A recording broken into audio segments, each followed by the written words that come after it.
Il voulait vraiment être à la maison avec sa mère et son frère. Il ne voulait pas aller voir son père ce jour de Thanksgiving. Sachant que c'était ordonné par le tribunal, il n'avait pas le choix. Alors, l'adolescent a fait de son mieux. Il a affiché un sourire, il a pris l'avion et il est parti. Il est arrivé sain et sauf et son père est venu le chercher pour l'emmener chez lui.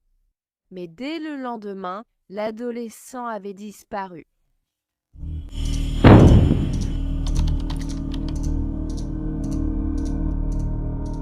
Dylan Nicholas Redwine est né le 6 février 1999 d'Helen Hatfield et Mark Redwine. Dylan avait aussi un frère aîné nommé Corey. Tous les deux adoraient explorer ensemble les environs de leur maison dans les montagnes du sud-ouest du Colorado. Dylan avait également des demi-frères et sœurs issus des mariages précédents de son père. Il avait une relation très proche avec sa mère et son frère et il adorait les jeux vidéo, passer du temps avec ses amis, jouer au baseball et explorer la nature autour de chez lui. Les parents de Dylan ont été mariés pendant 18 ans avant de divorcer en 2007. Après cela, le père du garçon, Mark, est devenu de plus en plus absent de leur vie. Il les contactait rarement et profitait peu de ses droits de visite. Ensuite, les garçons et leur mère, Helen, ont déménagé de Bayfield, Colorado, à Monument, Colorado. Là-bas, Dylan s'épanouissait dans sa nouvelle maison, tout en veillant à maintenir ses amitiés qu'il avait à Bayfield. Donc, comme je l'ai dit, Mark semblait désintéressé par la vie des garçons, donc il lui rendait très rarement visite. Cependant, lors d'une de leurs rares visites en 2010, Corey et Dylan ont été témoins de la colère extrême de Mark pendant une dispute familiale. On n'a jamais vraiment dit exactement sur quoi portait la dispute. Cependant, cela a gravement endommagé la relation entre Mark, son ex-femme et les garçons. Cela a également déclenché une vilaine bataille pour la garde, initiée par Mark. Un juge a fini par obliger Dylan à rendre visite à son père. Après l'audience, Helen a demandé à son avocate Amber Harrison s'il existait d'autres options que d'envoyer Dylan voir son père. Elle a dit à Helen qu'elle devait mettre Dylan dans un avion, sinon elle serait en situation d'outrage au tribunal. Alors, le 18 novembre 2012 à l'aéroport de Colorado Springs, Dylan a fait un câlin à sa mère pour lui dire au revoir et lui a dit qu'il l'aimait. Il lui a dit qu'il profiterait au maximum de sa visite et qu'il passerait du temps avec de vieux amis pour que le temps passe plus vite. Une fois que le père de Dylan, Mark, l'a récupéré à l'aéroport, ils sont allés chez Walmart pour acheter quelques affaires, puis ils sont allés chez McDonald's pour dîner ensemble. Ils n'ont presque pas parlé pendant tout ce trajet, pourtant il voulait tellement la garde. Mais la première fois qu'il voit son fils, il lui parle à peine. Logique. Quand ils sont rentrés chez Mark, Dylan a envoyé un message à son ami. Lui et son ami avaient prévu de se retrouver le lendemain matin pour passer du temps chez l'ami. Dylan lui a envoyé un message pour lui dire qu'ils allaient devoir reporter. Le dernier message que Dylan a envoyé était à 21h37. Tôt le lendemain matin, vers 5h30, Mark s'est activé dans la maison en essayant de réveiller Dylan. Mark a dit que l'adolescent ne voulait pas se lever, alors il a fini par aller en ville tout seul. Vers 7h30 ce matin-là, Mark a ensuite fait quelques courses à Durango. Il est ensuite passé rapidement par son travail, pour une raison ou une autre, puis il est rentré chez lui à 11h30 ce matin-là. Quand il est rentré chez lui, il a dit que Dylan n'était pas là. Il a vu qu'un bol de céréales avait été laissé sur le comptoir et que la télévision était restée allumée aussi. Mark s'est dit qu'il était sûrement parti pêcher avec un ami. Au lieu d'essayer de vérifier si c'était vraiment là que son fils se trouvait, Mark a décidé à ce moment-là de faire une sieste. Le téléphone portable de Dylan, ainsi que toutes ses affaires qu'il avait apportées de chez sa mère, avaient également disparu. Mark a bien essayé d'envoyer quelques messages à Dylan, mais lorsque ceux-ci sont restés sans réponse, il n'avait toujours pas l'air très inquiet. Les amis de Dylan essayaient aussi de le contacter, mais eux non plus n'obtenaient aucune réponse. Environ 1 heure plus tard, Mark se réveille de sa petite sieste. Il envoie alors un message à la mère de Dylan pour savoir si elle sait où il se trouve. Elle a répondu qu'elle ne savait pas non plus et qu'elle n'arrivait pas à le joindre. Après cela, la mère de Dylan, son frère et son beau-père sont tous montés dans la voiture et ont immédiatement pris la route de Colorado Springs à Durango pour aider à le chercher. C'est à ce moment-là que Mark a finalement appelé la police pour signaler la disparition de Dylan. Dans une partie de la première déclaration écrite de Mark, Il a dit que lui et Dylan s'étaient chamaillés la nuit de l'arrivée de Dylan, mais que les tensions s'apaisaient et qu'ils s'entendaient mieux. Il a dit que personne n'avait été blessé, et plus tard, ils ont même se sont fait des passes avec un ballon de football américain. Après cela, il dit qu'ils ont regardé un film qu'ils avaient acheté chez Walmart. Il a dit à la police que lorsqu'il est rentré chez lui après avoir fait des courses à 11h30 le lendemain matin, Dylan était parti. Mais en supposant qu'il était parti pêcher avec son ami, il n'a pas prévenu la police immédiatement. Ah, et il a fait une sieste. Hélène savait que son fils ne partirait pas sans prévenir personne. Plus tard dans la journée, Hélène a en fait envoyé un message à Mark disant « Je me méfie tellement de toi en ce moment ». Le 20 novembre, la police de La Plata a lancé une recherche pour Dylan. Mark a coopéré avec la police. Cependant, il ne semblait pas montrer beaucoup d'inquiétude concernant la disparition de Dylan. De plus, cette nuit-là, il a été remarqué que Mark avait éteint toutes les lumières à l'intérieur et à l'extérieur de sa maison. En soi, ce n'est pas un comportement étrange. Cependant, normalement, lorsqu'une personne manque à l'appel, la plupart du temps, les membres de la famille laissent beaucoup de lumière allumée dans l'espoir que la personne disparue retrouvera ainsi son chemin et pourra voir sa maison. Donc, c'était très étrange que Mark ait éteint absolument toutes ses lumières, comme s'il essayait de se cacher de quelque chose. Les forces de l'ordre avaient déterminé que Dylan n'était pas un fugueur, même si toutes ses affaires avaient disparu en même temps que lui. Il surveillait également l'activité de son téléphone portable en permanence.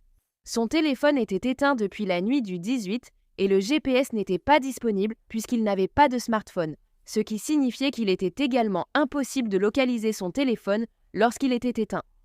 Ils n'ont donc pas pu localiser Dylan de cette manière, toute la famille a été soumise à des tests au détecteur de mensonges.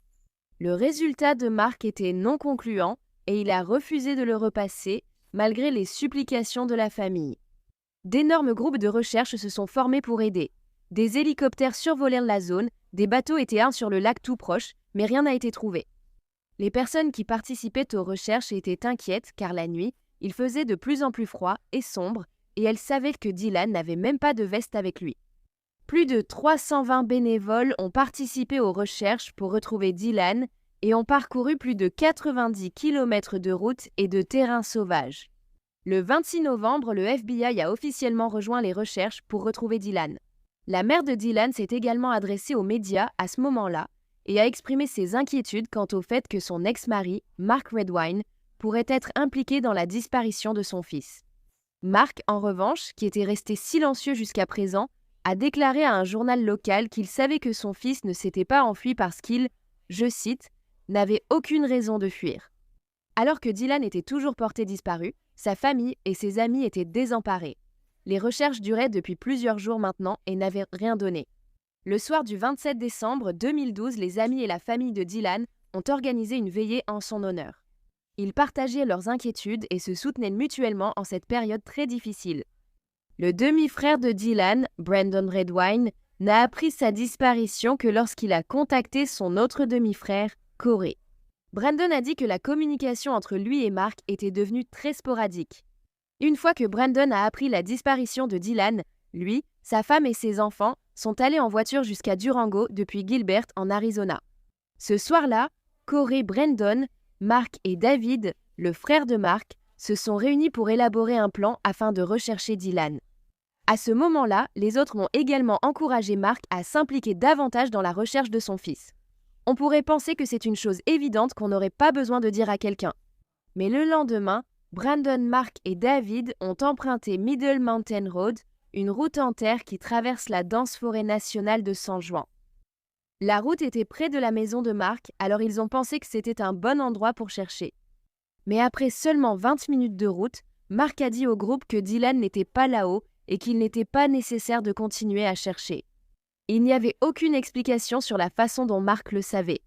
Mark insistait pour qu'il fasse demi-tour. À ce moment-là, Brandon a compris qu'il se passait quelque chose. Il s'est dit que Mark savait quelque chose, même s'il ne savait pas quoi ni comment. Brandon a dit cela. Pendant la disparition de Dylan, il demandait fréquemment à son père, Mark, ce qu'il pensait qu'il était arrivé à Dylan, et à un moment donné, il lui a directement demandé s'il savait où se trouvait Dylan. Mark a dit « Je sais où est Dylan, il est dans mon cœur ». Bien sûr, 10 jours après la disparition de Dylan, le bureau du shérif du comté de La Plata a exécuté un mandat de perquisition au domicile de Mark. Des traces de sang ont été retrouvées dans tout le salon de Mark et des tests ADN ont confirmé qu'il s'agissait bien du sang de Dylan. Le sang se trouvait sur un canapé, une causeuse, une table basse, ainsi que dans la buanderie, et sur les vêtements que Mark portait le jour où Dylan a disparu. En même temps, Mark a avancé une théorie ridicule selon laquelle Dylan aurait pu partir en randonnée et se faire accidentellement tirer dessus par un chasseur. Puis il serait revenu, et c'est de là que viendrait le sang. Le sang qui se trouvait sur le sol du salon était en fait sous un tapis. Le tapis lui-même ne présentait aucune trace de sang. Si quelqu'un avait saigné sur le tapis, on s'attendrait à voir du sang sur le tapis ainsi que dessous, pas seulement en dessous. À ce stade, Hélène, ainsi que tout le monde, j'en suis sûre, était furieuse que Mark n'ait pas encore été arrêté, même avec les preuves qui s'accumulaient lentement contre lui. Comme la police ne l'arrêtait pas, elle ne savait pas quoi faire. Alors, après réflexion, Hélène a décidé qu'elle allait rendre tout cela public, avec ses soupçons sur la culpabilité de Mark. Elle a décidé de participer à l'émission du Dr Phil. Mark et Hélène se sont retrouvés sur le plateau du Dr Phil, très en colère l'un contre l'autre, où Mark a proclamé son innocence tout le temps. Même lorsque le fait qu'il avait échoué au test du polygraphe a été évoqué, il continuait d'affirmer son innocence. Hélène ne dérangeait pas Dylan. Le FBI avait déjà interrogé Mark plusieurs fois à ce stade, mais il a ensuite été convoqué pour un 3e entretien. C'est à ce moment-là qu'il a finalement mentionné certaines blessures que Dylan aurait pu avoir. Au début, il a dit que Dylan saignait parce qu'il avait un bouton de fièvre sur la lèvre qui suintait. Si vous avez un bouton de fièvre qui saigne au point que le sang soit visible, alors vous devez aller aux urgences, parce que ce n'est pas normal. Mais ça n'arriverait pas, ce sont juste des conneries inventées par Mark. Quand l'agent du FBI a dit à Mark qu'il pouvait facilement vérifier ça auprès de la mère de Dylan, pour savoir s'il avait un bouton de fièvre ou non, Mark a changé son histoire. Il a ensuite dit à l'agent du FBI que Dylan s'était en fait blessé quand il jouait au football américain chez lui. Mark a dit que Dylan avait en fait raté le ballon et qu'il l'avait reçu en plein visage et qu'il avait commencé à cracher du sang à ce moment-là. Mark a aussi dit qu'il lançait un ballon de football Nerf et je ne pense pas qu'un ballon Nerf puisse fendre une lèvre facilement ou même tout court. C'est de la mousse. Il aurait pu inventer une meilleure histoire que ça. Finalement, l'agent du FBI a commencé à demander à Mark si quelque chose d'involontaire était peut-être arrivé à Dylan cette nuit-là. Parce que les autres histoires n'expliquaient tout simplement pas les choses. Mark s'est simplement penché en avant, a laissé tomber ses épaules, il a baissé la tête. Et finalement, il a dit « Je dois penser à moi », et c'était tout. Pendant tout ce temps, les forces de l'ordre avaient essayé de convaincre Mark de participer aux recherches de son fils. Au lieu de cela, Mark a décidé qu'à ce stade, il allait quitter la région de Durango. Et malgré l'accumulation de preuves circonstancielles, les autorités n'ont pas pu le retenir. Elles n'avaient rien de concret. Pourtant, plus de 8 mois après la disparition de Dylan, le 27 juin 2013, ses restes partiels ont été retrouvés sur Middle Mountain Road, la même route que le demi-frère de Dylan avait déjà fouillé avec Mark. Mais c'était plus haut sur la route, dans la zone où Mark leur avait dit qu'ils n'avaient pas besoin de monter parce que Dylan n'était pas là-haut. C'est là qu'ils ont trouvé ses restes. La raison pour laquelle cette zone n'avait pas été fouillée auparavant par les forces de l'ordre, c'est qu'en hiver, la route était en fait fermée. Et à cause des conditions météorologiques, c'était la première fois qu'ils pouvaient enfin aller fouiller cette zone. Lors de cette fouille, la première chose qu'ils ont trouvée était une chaussure. La mère de Dylan l'a identifiée comme appartenant à son fils. À ce moment-là, les équipes de recherche ont alors concentré leur attention sur la zone où la chaussure avait été trouvée. La zone était assez escarpée et accidentée, mais ils ont continué à chercher et ils ont trouvé ce qui ressemblait à des morceaux de vêtements ainsi que des écouteurs noirs. Ils ont ensuite trouvé un morceau d'os qui a été identifié comme une clavicule. 2 autres fragments d'os ont également été découverts. Pendant cette recherche, les restes appartenaient à Dylan. Les enquêteurs ont décrit la zone où ils ont trouvé les vêtements et les restes comme un site très probable de dépôt de corps. Même s'ils avaient retrouvé certains des restes de Dylan, ils n'avaient toujours pas assez de preuves pour déterminer ce qui était arrivé à l'adolescent ou qui lui avait fait cela. En novembre de cette année-là, en 2013, plus de 100 personnes, y compris la famille et les amis de Dylan, se sont réunis à Bayfield. Ils ont dédié un mémorial permanent à Dylan à l'intérieur du cimetière de Bayfield. C'était un banc commémoratif qui est maintenant exposé dans le cimetière avec le nom de Dylan gravé dans la pierre. On a dit que Mark n'était pas présent à la cérémonie commémorative. Corey, le frère de Dylan, a dit qu'au moment où les restes ont été retrouvés, il a envoyé un message à Mark disant qu'il espérait que la personne responsable paierait pour cela. Mark n'a jamais répondu. Betsy Horvat, qui a été mariée à Mark pendant 6 ans, a ensuite raconté un voyage en camping en famille qu'ils avaient fait ensemble. C'était à la fin des années 80 et ils se trouvaient dans un endroit isolé et il commençait à faire sombre. Mark a décidé de faire la remarque désinvolte. Ce serait un bon endroit pour se débarrasser d'un corps. Lorsque Betsy a appris que Dylan avait disparu, elle s'est immédiatement souvenue de ce commentaire que Mark avait fait et elle a prévenu la police. Elle espérait que cela pourrait apporter des réponses sur ce qui était arrivé à Dylan. Elle a dit qu'elle avait l'estomac retourné. Je ne peux même pas imaginer ce que ça fait de savoir que tu as été marié à quelqu'un qui a fait une chose pareille. Même si les recherches ont continué pendant un certain temps, aucun autre reste de Dylan n'a été retrouvé. C'est seulement le 1er novembre 2015 que des randonneurs ont découvert le crâne de Dylan près d'une piste de quad, à environ 2,5 km de ses autres restes. Ce n'est qu'après la découverte de son crâne que le médecin légiste a enfin pu déterminer la cause du décès de Dylan, qui était un traumatisme contondant. Le médecin légiste a également découvert de petites traces de couteau sur le crâne. L'affaire de Dylan était désormais officiellement considérée comme un homicide. Et puis, le 19 août 2015, Mark Redwine a finalement été désigné comme personne d'intérêt ce même jour. Et cet homme a vraiment du culot, laissez-moi vous dire. Mark a essayé de rejeter la faute sur son ex-femme, Hélène, pour la mort de Dylan. Il a dit qu'elle avait encouragé leur fils à quitter sa maison, ce qui aurait conduit à la mort de Dylan. Cette accusation figurait dans les documents déposés en réponse à une poursuite au civil qu'Hélène avait en fait déposée contre Mark. Mark a essayé de soutenir que c'était elle qui avait créé l'environnement dans lequel Dylan vivait, ce qui, selon lui, allait aussi probablement conduire à sa mort, quoi que cela veuille dire. Il est également dit qu'Hélène a fait des remarques tellement terribles à Dylan au sujet de Mark que si elle ne les avait pas faites, Dylan ne serait jamais parti de chez lui et serait encore en vie aujourd'hui. Mark Redwine a même demandé au tribunal d'envisager de lui accorder des dommages-intérêts financiers pour la mort de son fils. Il pensait qu'il allait obtenir de l'argent grâce à ça, donc toute la poursuite a finalement été rejetée, cependant, en raison du délai de prescription. Maintenant, le demi-frère aîné de Dylan, Brandon, a dit qu'il se souvenait que même avant que le crâne de Dylan ne soit retrouvé, Mark avait mentionné précisément les mots « traumatisme contondant ». Il a dit que Mark avait parlé avec passion et de façon très directe lorsqu'il utilisait le terme « traumatisme crânien ». Brandon dit qu'il a dit à sa femme « Mark me dit ce qui s'est passé, il ne me dit pas exactement ce qui a été utilisé ».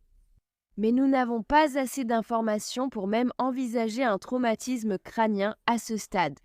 Donc, il se passe quelque chose, c'est certain. Il y avait une nouvelle procureure dans le comté de La Plata qui a présenté l'affaire à un grand jury qui a accepté la légitimité des preuves.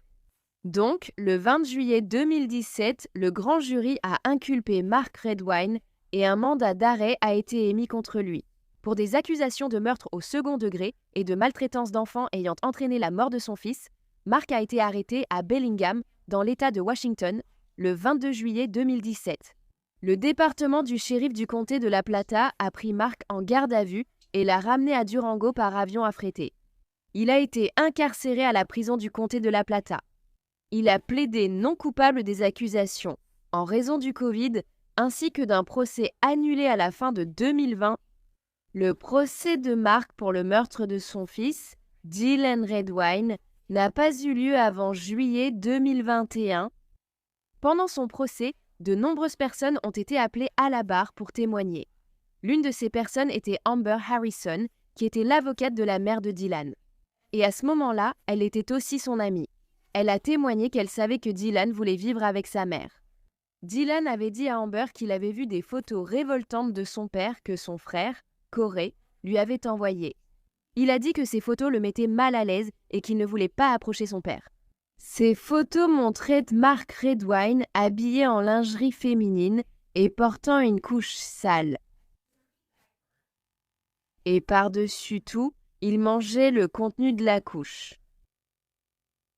Corey témoignera plus tard au sujet de ces photos également, en disant que lui et Dylan les avaient découvertes accidentellement sur l'ordinateur de leur père. Lors d'un voyage en 2011, Corey a pris ses propres photos des photos et les a enregistrées sur son téléphone. Il a dit qu'il avait envoyé ces photos compromettantes à son père en août 2012. Corey lui a dit « Tu es ce que tu manges ». Mark a traité Corey de voleur pour avoir pris ses photos et a dit qu'il essayait juste de lui faire du mal, de la même manière que sa mère, Hélène, l'avait fait. Ou bien il est horrifié par quelque chose comme ça venant de son propre père, c'est probablement plus ça. Cette découverte accidentelle des photos a complètement détruit la vision que Dylan avait de son père. À ce moment-là, Dylan a perdu toute raison d'admirer Mark. Pendant le procès, Corey a déclaré que Dylan lui avait dit qu'il comptait profiter de cette visite de Thanksgiving pour confronter Mark. À propos de la dispute familiale ainsi que des photos qu'il avait découvertes, il a dit que Dylan était vraiment dégoûté et voulait utiliser les photos contre son père comme une sorte de moyen de pression. On pense que c'est peut-être la raison pour laquelle Mark a fini par tuer son fils ce jour-là. Richard Swayze, qui avait travaillé avec Mark chez United Pipeline, s'est également levé pour témoigner. Il a dit que le 19 novembre, il avait vu Mark. C'était le jour de la disparition de Dylan. Il a dit que Mark avait en fait l'air plus heureux qu'il ne l'avait jamais vu. Il était sobre, plus lucide et heureux. Il a également dit que Mark était resté un moment à son bureau et avait parlé de l'un de ses fils, ce qu'il ne fait normalement jamais. Il a dit qu'il avait trouvé toute la conversation très étrange. Karen Alexander, qui avait autrefois eu une relation amoureuse avec Mark, a témoigné et a dit qu'il était un père attentionné qui était très bouleversé par la mort de son fils. Personne d'autre ne dit ça, seulement toi. Elle a dit que Mark aimait beaucoup Dylan et parlait de lui tout le temps. Karen, qui venait de Bakersfield, en Californie, avait rendu visite à Mark chez lui en 2011. Elle a dit qu'à ce moment-là, elle avait vu Dylan saigner par terre après s'être coupé avec un couteau lors d'un barbecue, essayant d'expliquer la présence du sang à cet endroit. Quand on lui a demandé pourquoi elle n'en avait jamais parlé, elle a dit que personne ne lui avait posé la question, donc elle ne l'avait pas mentionné. À la fin du long procès de 4 semaines de Mark Redwine, il a été reconnu coupable de meurtre au second degré, ainsi que de maltraitance d'enfants dans le meurtre de son fils de 13 ans Dylan, ce qui, selon eux, s'est produit dans un accès de rage à l'intérieur de la maison de Mark à Durango. Et il a ensuite caché le corps de Dylan dans les bois pour que les animaux le dévorent. Les procureurs ont demandé la peine maximale, qualifiant Mark Redwine de tueur de sang-froid, affirmant qu'il avait activement induit les autorités en erreur pendant des années, essayant de rejeter la faute sur d'autres. Le juge était d'accord et a déclaré que Mark Redwine n'avait absolument aucun remords. Il lui a infligé une peine de 48 ans de prison pour chacune des 2 accusations à purger simultanément. Les restes de Dylan ont finalement été enterrés au cimetière de Bayfield, à Bayfield, Colorado. Maintenant que cette affaire a été jugée et que Mark est en prison, j'espère que la famille de Dylan pourra enfin trouver un peu de paix.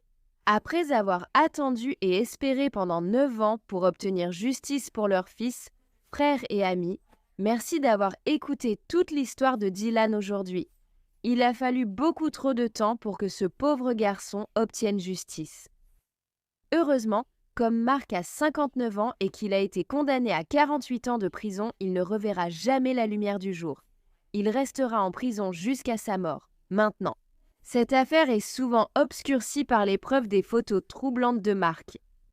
Mais je préfère que Dylan qu'on se souvienne de Dylan comme de l'adolescent lumineux et heureux qu'il était avant d'être si brutalement arraché à ce monde.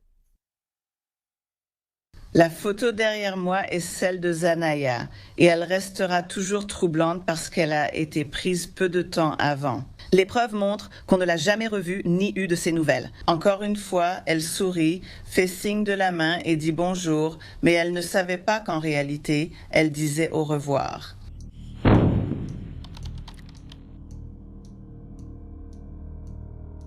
Nisia Harris est née le 16 septembre 2010 à Détroit, dans le Michigan, de sa mère, Kenyatta Harris, et de son père, Mervyn Jennings.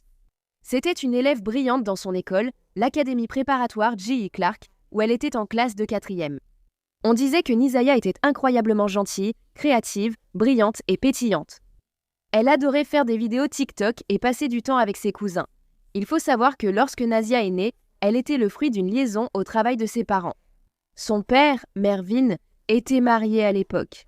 Mais il avait des problèmes dans sa relation qui étaient aggravés par son alcoolisme. Sa mère, Kenyatta, était considérée comme une fêtarde et consommait souvent de la drogue. Donc, en raison de leur mode de vie de l'époque, le couple a décidé de céder leurs droits parentaux sur Nasia à sa grand-mère maternelle, Annette Harris.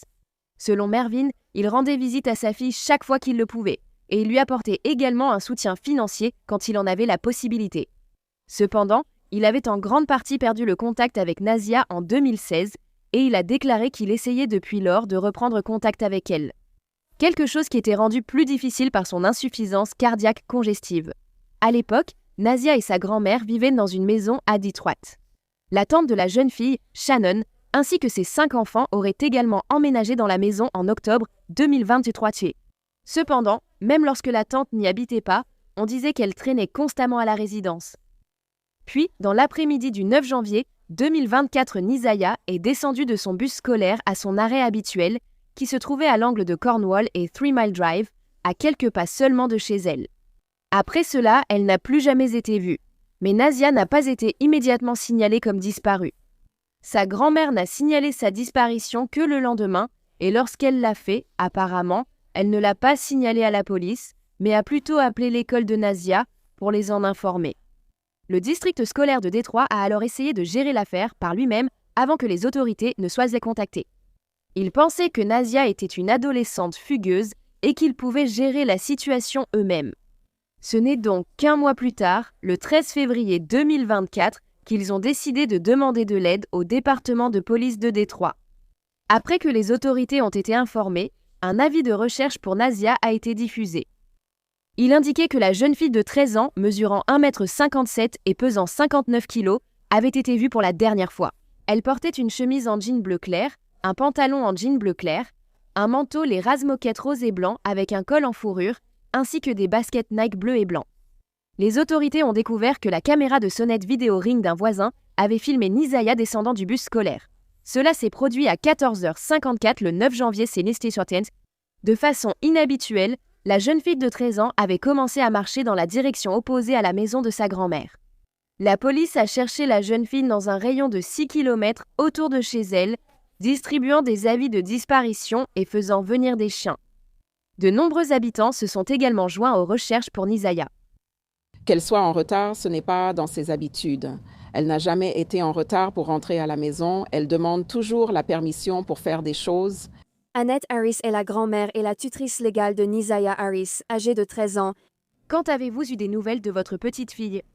La dernière fois, c'était quand je l'ai déposée à l'école. Le 9 janvier, Nisaya est une enfant très gentille, vraiment, vous savez. Et ma plus grande peur, c'est que quelqu'un lui fasse du mal. Nous ne pensons pas qu'il y ait eu enlèvement au départ. La police ne pense pas que Nisaya ait été enlevée, mais elle refuse de dire si elle pense qu'elle est partie volontairement avec quelqu'un. Annette me dit que l'école de Nisaya a regardé la vidéo du bus du 9 janvier et qu'on voit Nisaya descendre à son arrêt habituel ici. Elle est descendue du bus avec sa camarade de classe et a marché jusqu'à l'angle de Warren et 3 Mile Drive. Et un des élèves a dit qu'elle a tourné à droite au lieu de tourner à gauche, et c'est tout ce que je sais. La police interroge tous ceux qui connaissent Nisia et collabore avec divers partenaires locaux, d'État et fédéraux pour mener les recherches. Si quelqu'un regarde en ce moment et qu'il sait où se trouve Nisaya, qu'aimeriez-vous lui dire? La vie de Nisia est peut-être en danger, mais tu ne le vois pas car tu caches des infos ou essaies de la dissimuler à cause de tes idées. Nasia doit être à la maison avec sa famille et nous l'aimons profondément. Retenant ses larmes. J'ai perdu 2 fils, je serai en paix. David Jennings, père de Nisia Harris, supplie pour le retour de sa fille. C'est beaucoup, mais elle était comme une belle enfant. Juste une belle enfant. Je sors tous les jours, on distribue les prospectus, je lis les commentaires, je regarde ceci, je regarde cela, je parle de moi et du commissaire. Donc à ce stade, la police voulait aussi parler aux enseignants, amis et camarades de classe de Nisia pour voir s'ils s'avèrent quelque chose. Selon la remplaçante de l'élève de 13 ans, Nasia semblait triste ou contrariée par quelque chose. Et à un moment de la journée, elle s'est allongée par terre et a demandé à parler à une conseillère d'orientation scolaire. Cependant, la conseillère n'était jamais venue la voir. Ensuite, la dame de la cantine, qui parlait avec Nisia tous les jours, a dit qu'elle la trouvait plutôt déprimée et qu'elle n'était pas elle-même lorsque les détectives sont allés parler aux camarades de classe et aux amis de Nisia. Au début, ils n'ont rien appris.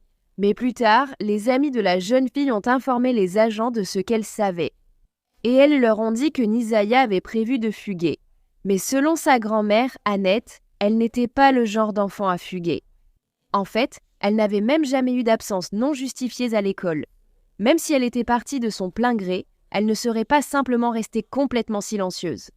Nisia était constamment active sur les réseaux sociaux et après le 9 janvier, il n'y avait eu aucune publication. Puis on découvre que, pendant la journée scolaire du 9 janvier, la jeune fille de 13 ans avait envoyé quelques messages à un homme nommé Jarvis Butts depuis sa tablette fournie par l'école. Le premier message disait « N'oublie pas, sois là à 15 h. Je te dirai quand je quitte l'école. Si tu n'es pas là, j'attendrai. » Le deuxième message disait « Envoie OK si tu vois le message, comme ça je peux supprimer ton numéro. » À quoi Jarvis avait répondu « D'accord, maintenant, Jarvis. » Butts était un homme de 41 ans qui avait auparavant eu une relation avec la tante de Nisia, Shannon Harris, la même qui vivait depuis quelque temps avec la jeune fille et sa grand-mère. Shannon et Jarvis auraient commencé à sortir ensemble en 2012, peu de temps après qu'il ait été libéré de prison à cause de précédentes accusations d'agression sexuelle et d'une infraction liée aux armes. Ce n'était pas non plus un incident isolé. Comme Jarvis avait déjà des antécédents de comportement prédateur envers des femmes et de jeunes filles, il était connu pour entrer en relation avec des femmes vulnérables qui avaient de jeunes filles. Une fois qu'il avait gagné leur confiance, il s'en prenait aux enfants et leur demandait de garder le secret. Jarvis avait aussi plusieurs enfants à lui. On disait qu'il en avait 13 au total, dont 5 avec Shannon. Donc, en 2005, Jarvis avait agressé un enfant et a ensuite été condamné à une peine de prison. À sa sortie, il a dû s'inscrire comme délinquant sexuel, ce qui signifie que la tante de Nisia, Shannon, devait le savoir. Ensuite, entre 2012 et 2014, il a de nouveau commis ces crimes sur un enfant âgé de 8 à 12 ans et de 2015 à 2017, il a commis ces actes répugnants. Encore une fois, cette fois-ci sur une fillette de 4 à 6 ans, et il a infecté cette petite fille avec la chlamydia, donc Nisia était sa 4e victime connue. On disait qu'elle n'avait que 11 ans au moment où il avait commencé à l'agresser. Cette estimation était basée sur des SMS que les enquêteurs découvriraient plus tard entre eux deux. Cependant, cela ne tient pas compte de la possibilité que Jarvis ait pu obtenir un téléphone au cours des 12 années depuis qu'il la connaissait. Et aussi du fait que Nisia n'avait pas de téléphone portable à elle.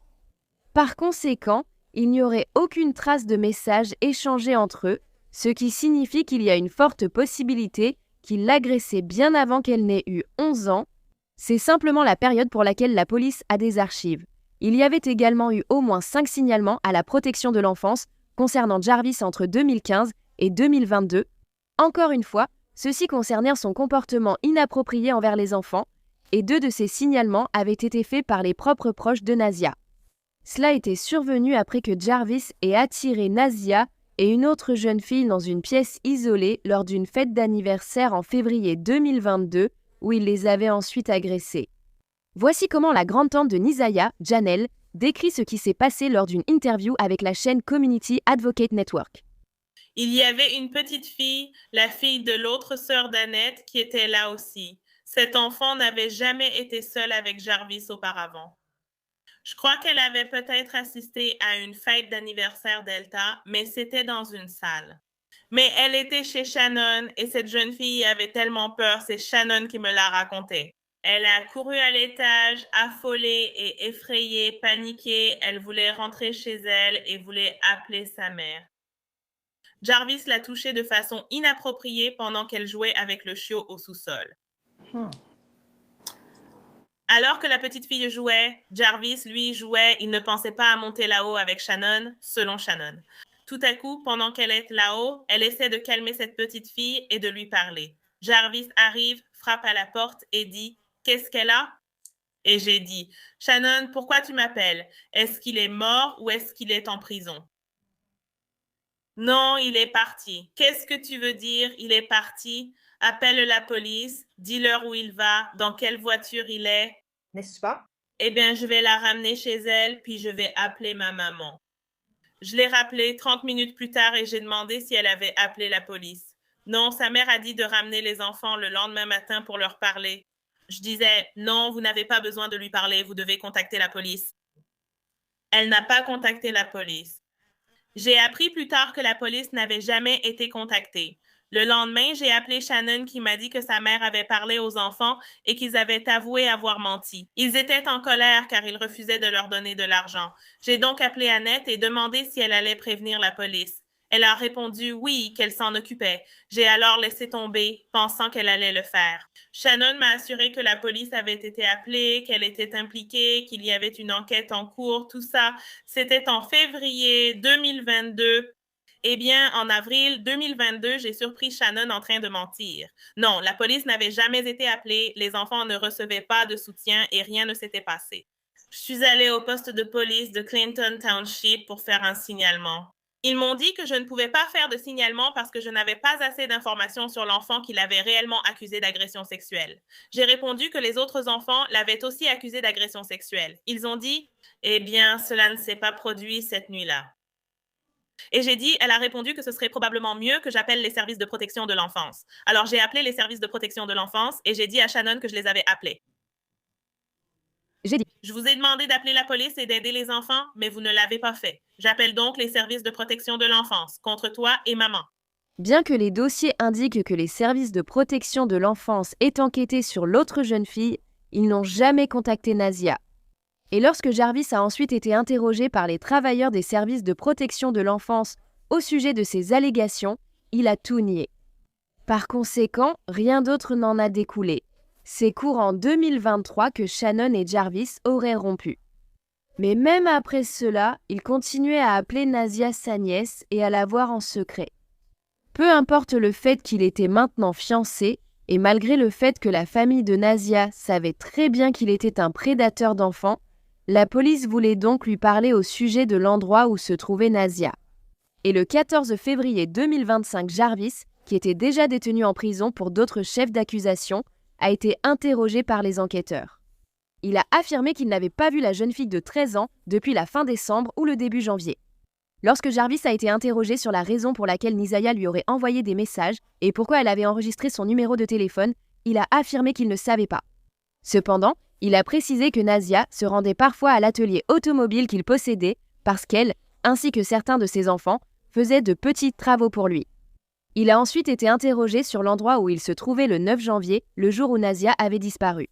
Jarvis a déclaré qu'il s'occupait de certaines accusations portées contre lui pour port d'armes dissimulées et que sa femme l'avait accompagné au tribunal afin qu'il puisse se rendre. Bien que cette histoire soit partiellement vraie, le jour où il était censé se rendre aux autorités avait en réalité été repoussé au début du mois de février. Or, alors qu'il était en prison pour d'autres accusations sans rapport. Jarvis a appelé son collègue de l'atelier automobile et lui a demandé de récupérer son téléphone dans son voiture avant que la police ne puisse mettre la main dessus. Cependant, les autorités ont écouté cet appel depuis la prison et ont donc pu récupérer le téléphone portable et la Cadillac de Jarvis a ensuite été mise en fourrière. Puis, le 7 mars, une femme a appelé la police de Détroit et leur a dit qu'elle était passée devant une carte d'identité scolaire. Elle était par terre depuis 2 semaines et demie. Ce jour-là, elle a finalement décidé de la ramasser et quand elle l'a fait, elle a reconnu le visage de Nazia. Quelques jours plus tard, le 12 mars, des vêtements abandonnés ont été retrouvés lors d'une fouille près de la rue Seven Miles à Rogue River. Une combinaison rose roulée en boule a été retrouvée avec une chaussure Nike à l'intérieur. Une deuxième basket a ensuite été découverte, ainsi que des gants, une serviette sale et un sweat à capuche noire qui contenait des écouteurs dans la poche. Ces différents objets présentaient également des dommages, ce qui indiquait qu'il y avait peut-être eu une lutte. Lorsque les vêtements ont été examinés, du sang a été trouvé et l'ADN de Jarvis et de Nazia a été confirmé sur la combinaison et le sweat à capuche noire. Maintenant, même si ce n'étaient pas les vêtements que Nazia portait la dernière fois qu'elle a été vue, il est possible qu'elle ait porté cette combinaison rose sous ses vêtements parce qu'il faisait très froid dehors. Il est également possible qu'elle ait eu cet ensemble de vêtements supplémentaires dans son sac à dos. Après que Nazia soit descendue du bus scolaire le 9 janvier, elle a retrouvé Jarvis et son collègue, Cordell King Wright, à l'atelier automobile qu'il possédait. Pendant qu'elle était là, la sœur de Jarvis est passée et a dit qu'elle avait vu l'adolescente, mais elle ne lui a pas parlé. Jarvis, Cordell et Nazia sont ensuite allés en ville à Ypsilanti pendant un moment, avant de retourner à nouveau à l'atelier. Jarvis avait ensuite loué une chambre au Park Crest Motel du 9 janvier à 21h30 jusqu'au 10 janvier à 12h Pintier. Il y a eu des rumeurs selon lesquelles Nazia était avec lui à ce moment-là, mais rien n'a été officiellement confirmé. Ensuite, entre 22h40 le 10 janvier et 13h34 le 11 janvier, le téléphone portable de Jarvis l'a localisé près de la rivière Rogue, qui était le même endroit où les vêtements avaient été retrouvés. C'était aussi près de l'endroit où la carte scolaire de Nazia avait été retrouvée. Les enquêteurs ont rapidement trouvé de nombreux messages explicites qui avaient été échangés entre Jarvis et Nazia. Cela comprenait également des photos inappropriées et ces échanges remontaient jusqu'en septembre 2022.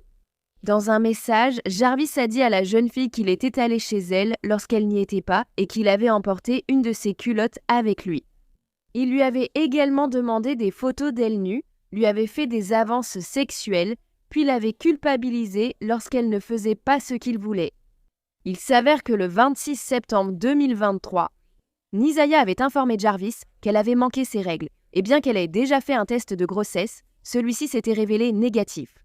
Elle voulait refaire un test pour confirmer sa grossesse et a envoyé à Jarvis « Tu n'as pas peur d'aller acheter une pilule du lendemain ? Achète un test de grossesse et amène-le aujourd'hui en prétextant juste d'aller aux toilettes. » Environ un mois plus tard, le 27 novembre, elle lui a de nouveau envoyé un message en disant « Je veux juste parler, je ne veux vraiment pas te perdre. » Un autre message a suivi peu après. « On parle plus tard ? Oui ou non ? Je ne sais pas quel est ton problème, mais j'ai besoin que tu m'apportes ce qu'il me faut ce soir. C'est difficile de faire tous ces trucs de sport avec ce bébé, et si je ne les fais pas, je vais avoir un 0. » Peu de temps après l'envoi de ces messages, l'historique de recherche de Jarvis montrait qu'il avait cherché comment interrompre une grossesse. Cela comprenait des résultats suggérant de boire une tisane spéciale et aussi de boire de l'antigel rouge. Nisaya avait recherché des informations similaires sur sa tablette. Ce ne serait que des mois après sa disparition, le 15 août 2024, qu'un mandat d'arrêt a été émis contre Jarvis et peu de temps après, il a été arrêté. Il a été inculpé de meurtre avec préméditation au 1er degré, d'agression sexuelle sur un enfant et de conduite sexuelle criminelle au 2e degré avec une personne de moins de 13 ans. Il a aussi été inculpé pour ses précédentes victimes et sa demande de libération sous caution a été refusée. Puis, le 26 septembre, les autorités ont annoncé qu'elles allaient passer d'une enquête pour disparition à une enquête pour homicide. Ils pensaient qu'il y avait désormais suffisamment de preuves pour montrer que Nisaya n'était plus en vie, même si son corps n'a toujours pas été retrouvé à ce jour. La photo derrière moi est celle de Zanaya, et cela restera toujours troublant, parce qu'elle a été prise peu de temps avant. Les preuves montrent qu'on ne l'a jamais revue ni entendue après cela. Elle a été prise par Nazia elle-même, un selfie. C'est la dernière photo connue d'elle dont nous disposons. Cela m'a été signalé par un détective et un procureur sur cette affaire. Elle sourit, fait un signe de la main et dit bonjour, mais elle ne savait pas qu'en réalité, elle disait au revoir. Les preuves montrent de façon écrasante dans cette affaire qu'elle est en fait décédée. La dernière fois qu'elle a été vue vivante, c'était le 9 janvier de cette année 2024. Il y a presque 9 mois, sa disparition a été signalée au service de police des écoles publiques de Détroit par sa grand-mère, le jour même où elle n'est jamais rentrée de l'école. Et encore une fois, c'était le 9 janvier 2024. Au début du mois de février 2024, l'affaire a été confiée au service de police de Détroit. Franchement, cela aurait dû arriver tout de suite, mais ils ont immédiatement enquêté. Les preuves indiquent aussi que, grâce au message texte connu, Zanaya et cet accusé devaient se retrouver après l'école le 9 janvier. Nous savons qu'elle a effectivement rencontré l'accusé dans cette affaire.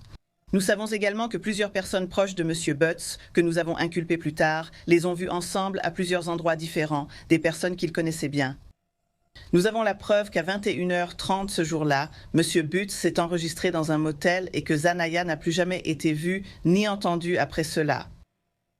Ni par sa famille, ni par ses camarades de classe, ni par ses amis, ni sur les réseaux sociaux, où elle était extrêmement active avec ses amis, pas de la part des enseignants, personne. Une audience préliminaire aurait lieu en janvier 2025 qui devait déterminer s'il y avait suffisamment de preuves contre Jarvis pour porter l'affaire devant le tribunal. Pendant cette période, 8 témoins différents allaient témoigner, y compris la tante et la grand-mère de Nizaya. Dans le témoignage de la tante de Nizaya, Shannon, elle a déclaré qu'elle n'avait jamais été au courant qu'il se passait quoi que ce soit d'inapproprié. Elle pensait que la relation entre Jarvis et Nizaya était celle d'un oncle et d'une nièce typique. Une fois qu'Annette Harris a pris la parole, elle a étrangement fait semblant de ne pas pouvoir trouver Jarvis dans la salle d'audience, alors qu'il se trouvait à environ 6 mètres d'elle. Connaissiez-vous quelqu'un du nom de Jarvis? Butts. Oui. Et voyez-vous M. Butts dans la salle d'audience aujourd'hui?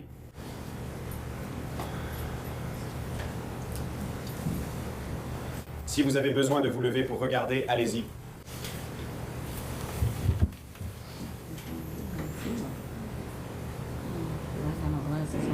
Je ne le vois pas. Avez-vous besoin de lunettes, Mary? Oui, ma fille a mes lunettes. Monsieur le juge, puis-je prendre un instant pour les lunettes? Oui. Peut-être un premier témoin. Oui, merci.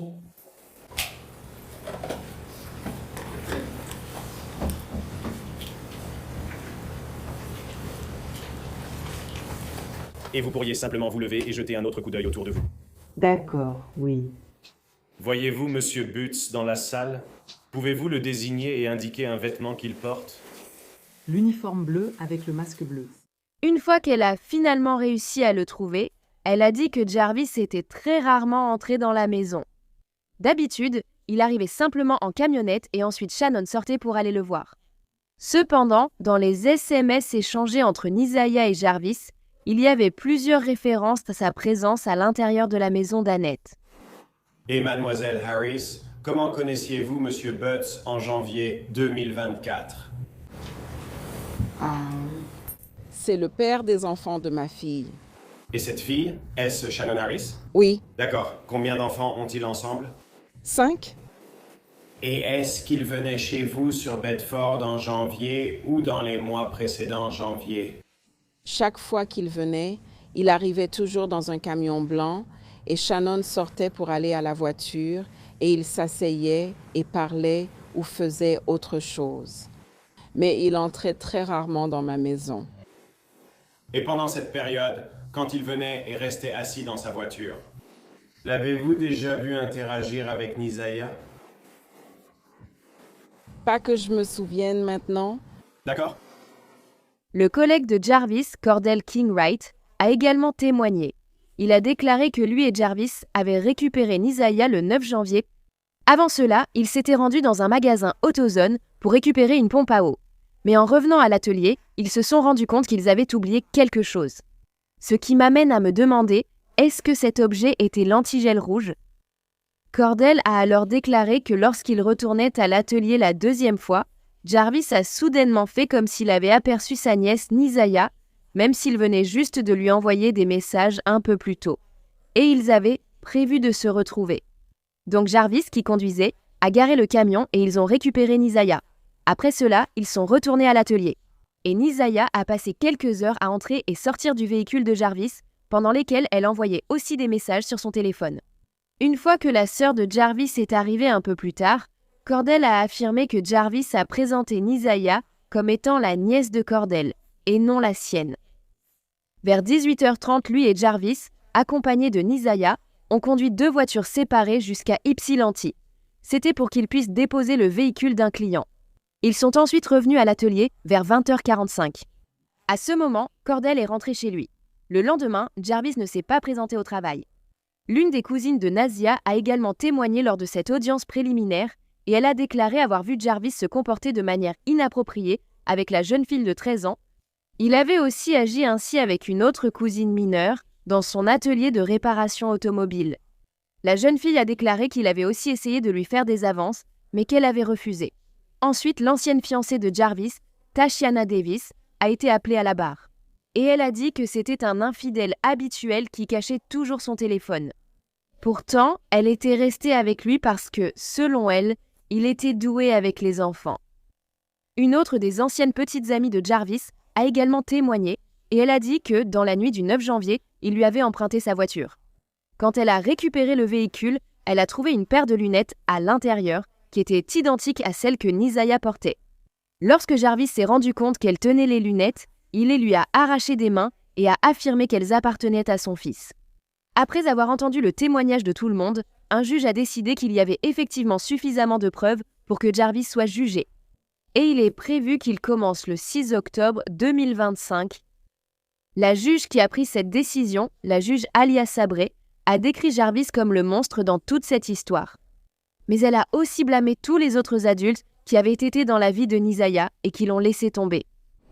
Monsieur Betts, levez-vous. Vous êtes resté assis là-bas pendant 4 jours, la tête baissée, caché derrière votre avocate, avec votre masque et en prenant des notes assidûment. Je veux que vous écoutiez attentivement tout ce que j'ai à dire. J'essaie de comprendre cela depuis 5 jours. À un moment donné, j'ai pensé que vous aviez une déficience cognitive au début de la famille, et puis peut-être que vous aviez le raisonnement d'un enfant de 10 ans, et c'est pour ça que vous faisiez de telles choses. Mais au fur et à mesure que j'entendais de plus en plus de témoignages, tu étais simplement la véritable définition d'une... Te regarder rire et te vanter. De toutes les femmes que tu as avec différentes femmes, et des enfants et des petites amies. Et faire des bébés pour les conditionner et les avoir en votre présence. Nettoyer, entre guillemets, nettoyer votre boutique des petites filles autour de vous et vous amener ici aujourd'hui. Tu as dominé Isaïe, tu as joué à mon jeu avec elle. Nous avons tous entendu que tu la contrôlais émotionnellement. Elle a été exposée à tellement de choses à un si jeune âge. Les messages textes entre vous deux étaient écœurants à entendre. Elle t'avait enregistré dans son téléphone comme bébé pour la vie. L'Isaiah mérite tellement mieux. Et même si j'ai mentionné que d'autres personnes l'avaient laissé tomber, Jarvis Butts, c'est vous le monstre dans toute cette histoire. Elle méritait l'amour de ses parents et de tous ceux qui faisaient partie de sa vie. Elle a été ignorée, elle a été négligée, et tu as complètement profité de cela. Elle voulait que quelqu'un l'aime, et elle ne saura jamais ce que ça fait. Tes enfants méritent mieux. Je prie pour la guérison de toutes les victimes et des jeunes filles, et peut-être des garçons, qui ont été en contact avec toi, en tant que communauté. Nous devrions considérer cette affaire comme un exemple parfait du travail qu'il nous reste à faire pour protéger nos enfants, et surtout nos filles noires. Je prie pour que toutes celles et ceux qui ont été traumatisés par toi trouvent la paix et la guérison. Beaucoup d'autres ont également blâmé la famille de Nisaya pour ce qui lui est arrivé, en particulier sa grand-mère et sa tante Shannon. Elle n'avait que 13 ans, mais elle voyait Jarvis en cachette depuis des années et ils affirment qu'ils n'en avaient aucune idée. Ils ont également déclaré qu'ils ne savaient pas qu'elle était enceinte, ce que j'ai un peu de mal à croire. Alors que l'histoire de Nasia a attiré l'attention en ligne, le rappeur Skilla Boy s'est exprimé. Il a non seulement exigé justice pour elle, mais il a aussi proposé de couvrir les frais pour que la communauté organise une cérémonie commémorative pour Nasia. Il a dit que normalement, il aurait donné l'argent à la famille pour ce genre de choses. Mais d'après ce qu'il a entendu, toute sa famille l'a laissé tomber.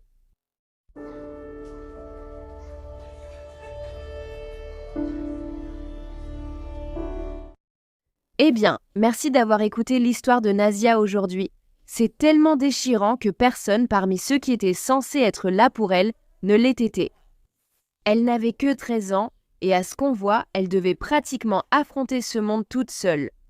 Et cet homme malfaisant, Jarvis, a pleinement profité de la situation, abusant d'elle pendant des années, puis l'a tuée. Lieu des événements. Ce matin, vers 7h30, les services d'urgence sont intervenus dans une propriété dans la rue. En conséquence, le service d'ambulance aérienne du Yorkshire est intervenu ici et plusieurs enfants ont été transportés à l'hôpital. Malheureusement, 2 enfants sont décédés depuis et 4 enfants restent à l'hôpital.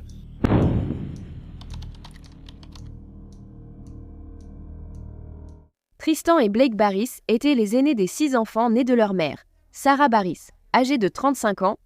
Ils vivaient dans une maison située sur Greg House Road à Sheffield, dans le South Yorkshire, en Angleterre. Blake, âgé de 14 ans, était décrit comme doux et gentil. On savait qu'il avait un très grand cœur et qu'il faisait en sorte que tous ceux qui l'entouraient se sentent aimés et choyés. Son petit frère, Tristan, âgé de 13 ans, était décrit comme espiègle et adorable. Il aimait se démarquer, allant jusqu'à se teindre les cheveux en couleur vive. Tristan était reconnu pour son courage et son assurance, agissant selon ses envies, sans se soucier du regard des autres. On disait que les 2 garçons avaient un grand intérêt pour les motos et les voitures de sport, et ils adoraient aussi jouer aux jeux vidéo. La mère des enfants, Sarah, était une mère célibataire qui élevait Blake, 14 ans, et Tristan, 13 ans, avec leurs autres frères et sœurs, qui avaient 7 mois 3 ans, 10 ans et 11 ans. On la voyait comme une mère aimante et dévouée, faisant tout pour élever ses enfants. Beaucoup la considéraient comme leur plus grande défenseur. En novembre 2018, la mère a contacté les services sociaux pour obtenir de l'aide avec Tristan. Selon Sarah, son fils avait des problèmes de comportement pour lesquels elle avait simplement besoin d'un peu d'assistance.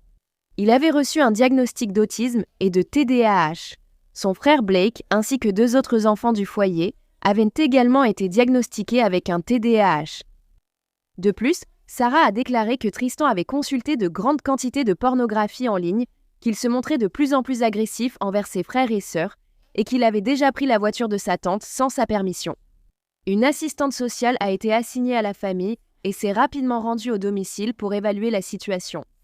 Et ils allèrent constater que Sarah faisait de son mieux pour élever ses enfants et elle assistait à toutes les réunions exigées par les services sociaux par la suite. Maintenant, le demi-frère de Sarah, qu'ils partagèrent. Ils avaient la même mère. Brandon Machin, âgé de 39 ans, vivait juste au bout de la rue par rapport à la famille et venait assez souvent aider Sarah avec ses enfants. Comme il passait beaucoup de temps chez les Bears, l'assistante sociale assignée à la famille le rencontrait à plusieurs reprises. Sarah et ses enfants continueraient à recevoir de l'aide des services sociaux pendant un certain temps. Puis, au début de 2019, elle leur a signalé que Tristan et Blake avaient eu des comportements sexuels inappropriés avec leurs frères et sœurs. Donc, même s'ils recevèrent de l'aide, la situation ne semblait pas s'améliorer pour la famille et Sarah était de plus en plus inquiète. Puis, en mai, l'agence a informé la mère qu'ils allaient organiser une réunion stratégique concernant sa famille, mais qu'elle n'était pas autorisée à y assister. Sarah craignait désormais que les services sociaux ne soient pas plus seulement là pour aider sa famille, mais qu'ils soient aussi là pour lui retirer ses enfants. Tristan, pour qui le dossier auprès des services sociaux avait été initialement ouvert, était considéré comme un enfant vulnérable, ce qui signifie qu'il était un enfant qui avait peu de chances d'atteindre ou de maintenir un niveau raisonnable de santé ou de développement. Mais après la réunion, il a été décidé que son statut serait changé pour celui d'enfant sous protection. Ce qui signifie qu'il pensait qu'il se trouvait dans une situation où il risquait d'être blessé ou avait déjà subi des préjudices importants et qu'il devait être surveillé ou retiré complètement du foyer. Cette réunion et la décision qui a suivi sont survenues après que Sarah ait été interrogée quelques jours plus tôt au sujet de la paternité de ses enfants. Et elle était devenue peu coopérative et avait refusé de répondre. Les services de protection de l'enfance voulaient savoir qui était le père pour déterminer si les enfants avaient été exposés à des comportements sexuels. Entre les mains de cette personne, peut-être que c'est pour cela que Tristan et Blake manifestaient de maintenant ce comportement à caractère sexuel, parce qu'ils avaient eux-mêmes été agressés seulement quelques jours après la réunion avec les services sociaux.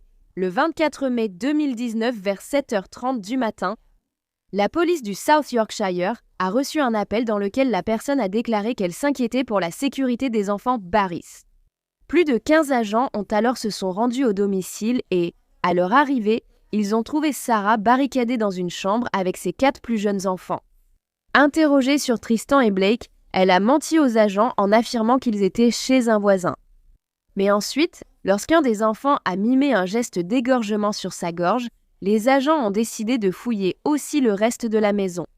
Ils ont alors découvert Tristan, 13 ans, et Blake, 14 ans, allongés inconscients sur leur lit avec des sacs en plastique sur la tête. Eux, ainsi que leurs autres frères et sœurs, dont 2 avaient vomi et avaient des hallucinations, ont été transportés d'urgence à l'hôpital. Alors que les autres enfants allaient s'en sortir, Blake et Tristan ont été déclarés morts peu de temps après leur arrivée. Sarah Barras et son demi-frère Brandon McKean, également retrouvés dans la maison, ont tous deux été arrêtés. Les enquêteurs ont ensuite examiné le téléphone portable de Sarah et ils ont découvert que dans les jours précédant la mort de Tristan et Blake, elle avait écrit des choses plutôt inquiétantes. La mère a envoyé un message à l'une de ses amies, disant « J'ai toujours l'impression d'avoir échoué avec Blake, donc ça n'aide pas. J'ai l'impression que je devrais enfermer mes enfants et moi pour qu'ils ne puissent ne blesser personne d'autre. Je veux mourir chaque jour, m'enfuir et me cacher de tout le monde. » Un autre message disait « J'ai pensé à toutes les solutions possibles à ce chaos. Meurtre de masse, les placer tous en foyer, me faire interner à l'asile local. J'aime trop mes enfants pour les tuer, et je ne peux pas les placer en foyer pour les mêmes raisons. » Il a également été révélé que le 23 mai, la veille du meurtre de Blake et Tristan, Sarah avait reçu un appel téléphonique lui annonçant que Tristan avait agressé sexuellement un autre enfant. Cette personne l'a informé qu'elle comptait signaler l'incident aux autorités dès le lendemain. La police pense donc que c'est soit après avoir reçu cet appel téléphonique, soit après la réunion organisée par les services sociaux, où ils ont décidé qu'ils pourraient peut-être lui retirer ses enfants, que Sarah et Brandon ont commencé à élaborer leur plan pour tuer les 6 enfants. Dans la nuit du 23 mai, le couple a rassemblé tous les médicaments contre le TDAH qui avaient été prescrits collectivement aux enfants. 4 des 6 enfants avaient une ordonnance, donc il y en avait pas mal. Sarah et Brandon ont alors forcé les 4 enfants les plus âgés à prendre une grande quantité du médicament, espérant que cela les tuerait pendant la nuit. Après cela, Sarah a informé ses amis et voisins que ses enfants souffraient d'une gastro-entérite. Mais le lendemain matin, elle a réalisé que le médicament n'avait pas tué ses enfants comme elle l'espérait. Vers 7h ce matin-là, Tristan avait également envoyé un message à un ami sur sa Nintendo Switch disant qu'il se sentait très malade. Ayant besoin d'un nouveau plan, Sarah a cherché en ligne des moyens de tuer ses enfants. C'est alors qu'elle et Brandon ont décidé de les étrangler. Tristan a été le premier et sa mère a enroulé la ceinture de sa robe de chambre autour de son cou, l'étranglant. Pendant qu'elle faisait cela, l'adolescent a commencé à se débattre. Puis son frère Blake est entré dans la pièce. Il a commencé à crier sur sa mère et à lui dire d'arrêter de tuer Tristan. Quand Brandon a entendu ce vacarme, il est entré dans la pièce et a attrapé Blake, puis il a commencé à l'étrangler jusqu'à ce qu'il ne respire plus. À partir de là, Sarah et Brandon ont mis des sacs en plastique sur la tête des 2 garçons pour s'assurer qu'ils étaient morts. Ensuite, ils ont été placés dans leur lit. Après cela, les 2 adultes ont attrapé l'enfant suivant, qui avait 11 ans, et ont essayé de le noyer dans la baignoire. Il s'est aussi défendu et a crié, demandant à sa mère et à son oncle pourquoi ils essayèrent de le tuer. À un moment donné, après l'arrestation de Sarah, elle a finalement révélé aux autorités qui était le père des enfants, et il s'agissait de son propre demi-frère, Brandon. Les enfants n'avaient jamais connu cette information, car on leur avait toujours dit que leur père était mort pendant la Seconde Guerre mondiale lorsqu'ils étaient plus jeunes. À un moment donné, Sarah avait décidé qu'elle n'allait pas porter la responsabilité des meurtres de Tristan et Blake. Au lieu de cela, elle allait essayer d'accuser Brandon de les avoir tués et dire qu'il l'avait forcé à participer. Après que le couple ait tenté de noyer leur enfant de 11 ans, Sarah avait pris ses 4 plus jeunes enfants et s'était réfugiée dans la chambre où la police l'a retrouvée plus tard. Pendant qu'elle était là, elle était aussi occupée à prendre des notes sur son téléphone. L'une d'elles disait « Brandon est le père de tous les enfants. Les pilules n'ont pas fonctionné. Et donc, il m'a fait tuer Tristan et il a tué Blake ainsi qu'un 3e enfant. Je suis assise ici avec les 3 autres, il va les tuer, puis me tuer. » elle a continué en écrivant. Il a essayé de noyer un troisième enfant. Ça ne marche pas. J'ai tellement peur. La dernière note qu'elle avait écrite à 7h16 disait « Si par miracle mes enfants survivent, s'il vous plaît, prenez soin d'eux et assurez-vous qu'ils sachent que je les aime. Bisous, s'il vous plaît. » Même pas 10 minutes après avoir écrit cela, Sarah a envoyé un message à une amie et a dit « Il essaie de nous tuer et Tristan et Blake sont déjà morts. » C'est à cause de ce message que la police a été appelée et informée des inquiétudes concernant les enfants. On rapporte aussi que Sarah avait contacté les autorités depuis sa chambre. Lorsque la mère a été interrogée par les détectives, elle leur a dit que c'était Brandon qui avait donné des somnifères à ses enfants la veille dans le but de les tuer. Puis, lorsque cela n'a pas fonctionné, il a mis fin à leur vie le lendemain matin. Au début, Brandon admettait même aux autorités qu'il était le seul responsable de la mort des enfants et non Sarah. Et cela, même si la mère avait remis un carnet à la police lors de son arrestation initiale, dans lequel se trouvaient des dispositions funéraires pour ses enfants. Ce carnet contenait aussi des messages à sa famille où elle expliquait qu'elle avait agi ainsi car elle ne supportait pas l'idée d'être séparée de ses enfants. Finalement, Sarah et Brandon ont tous les deux admis que les services sociaux étaient sur le point de découvrir que Brandon était le véritable père des enfants. Ils craignaient que si cela était découvert, les enfants leur seraient retirés et ils ont donc décidé qu'il valait mieux que les enfants meurent plutôt qu'ils soient placés en foyer. C'est après une réunion avec les services sociaux que le couple a commencé à élaborer leur plan. Le plan initial était de tuer les 6 enfants. Ensuite, Sarah allait se suicider et Brandon serait celui qui découvrirait la tragédie et la signalerait. Même si Sarah et Brandon disaient avoir tué Tristan et Blake pour éviter qu'ils soient retirés de la maison.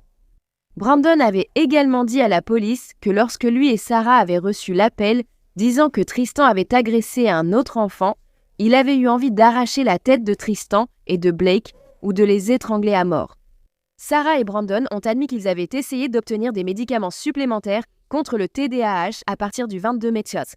Ils avaient appelé leur médecin à plusieurs reprises pour demander des renouvellements. Cependant, ils n'ont pas pu en obtenir car il était trop tôt pour renouveler aucune des ordonnances.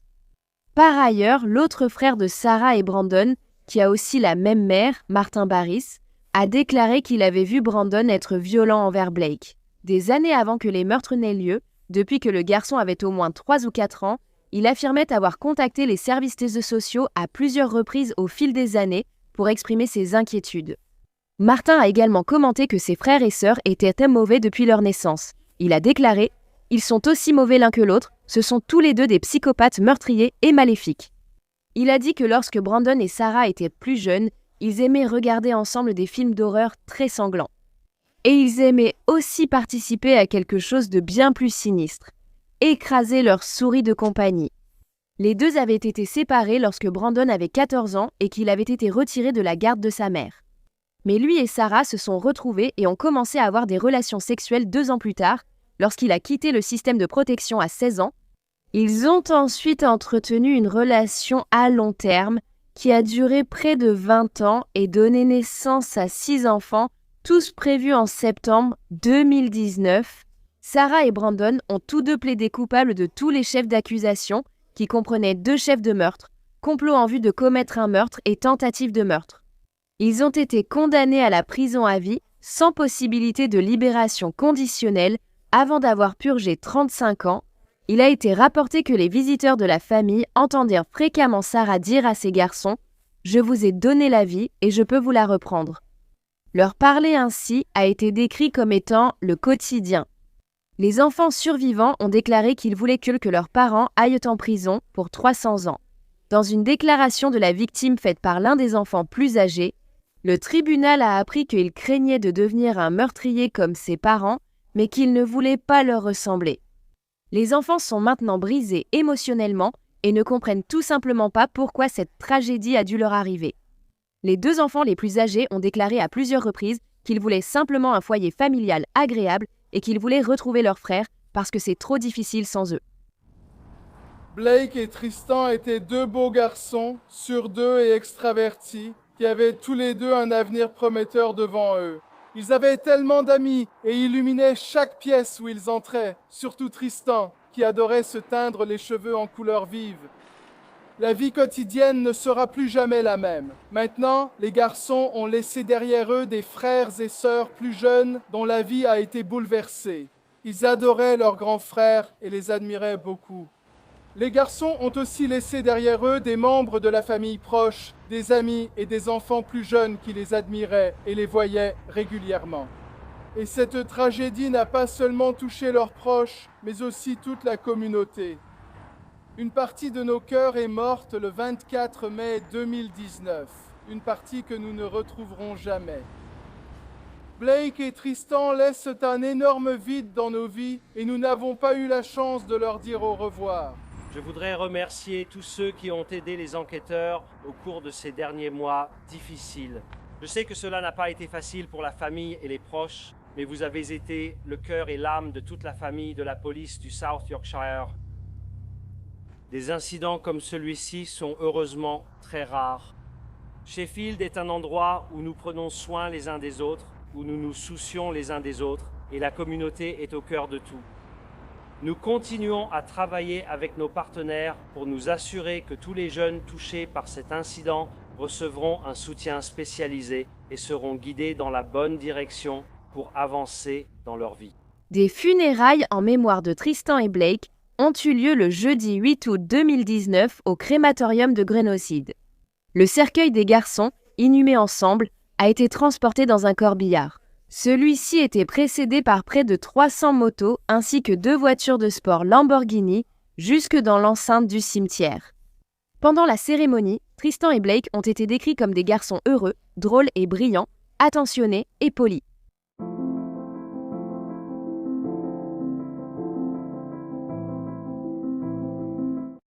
Eh bien, merci d'avoir écouté l'histoire de Tristan et Blake aujourd'hui. Il semble que Sarah est complètement paniquée lorsqu'elle a réalisé que ses enfants pourraient lui être enlevés. Mais ensuite, elle n'a vraiment pas réfléchi à son plan. Elle a essayé de tuer ses enfants de plusieurs façons avant de ne réussir à en tuer que 2. Ensuite, elle a appelé la police et a essayé de rejeter toute la faute sur Brandon. Je ne comprends pas pourquoi elle a pu décider que tuer ses 6 enfants était la meilleure solution à une situation dans laquelle elle s'était elle-même mise en couchant avec son frère et en ayant des enfants avec lui. Qu'est-ce que tu penses de cette affaire? Sandra Birchmore a été assassinée par un monstre et vous avez laissé ce monstre dans la rue pendant 3 ans et demi. Mais je veux que tu m'aides à dire son nom. Sandra Birchmore, Sandra Birchmore, Sandra Birchmore, Sandra Birchmore. Sandra Mary Birchmore est née le 13 mai 1997 de sa mère, Denise Birchmore, et de son père, connu seulement sous le nom de W. Birchmore. Sandra n'avait personne du côté paternel, n'ayant jamais connu son père. Sa mère, Denise, l'a élevée seule et a donné à Sandra le nom de son défunt mari, décédé des années avant sa naissance. La mère de Sandra avait été malade pendant la majeure partie de l'enfance de Sandra, donc sa grand-mère, Claire Godette Coughlin, avait aidé à l'élever. Selon les enseignants de Sandra, en grandissant, elle montrait des signes de négligence, était une enfant très en demande d'attention et inventait souvent des histoires pour attirer l'attention. En raison de cela et de sa tendance à se confier à ses enseignants plutôt qu'à ses camarades, Sandra était souvent victime d'intimidation à l'école. Ainsi, à l'âge de 12 ans, elle cherchait désespérément à trouver une communauté en dehors de la salle de classe. Comme elle avait toujours respecté et admiré la police, en 2010, alors qu'elle approchait de ses 13 ans, Sandra a rejoint le programme des jeunes explorateurs de la police de Stockton. Le programme pour les jeunes existe dans des centaines de postes de police à travers le pays. Il a été fondé il y a des décennies par les Boy Scouts of America. Le programme aide les adolescents et jeunes adultes intéressés par les carrières dans les forces de l'ordre à mieux connaître le métier de policier. Le programme des jeunes explorateurs de Stockton était dirigé par le chef adjoint Robert Devine. La même année où Sandra a rejoint, 2 nouveaux instructeurs invités ont aussi été recrutés. Ces nouveaux instructeurs s'appelaient Matthew Farwell et son frère jumeau, William Farwell. Ils avaient également participé au programme pour les jeunes lorsqu'ils étaient plus jeunes, et tous 2 étaient ensuite devenus policiers à Stockton. Matthew serait plus tard promu enquêteur en 2017.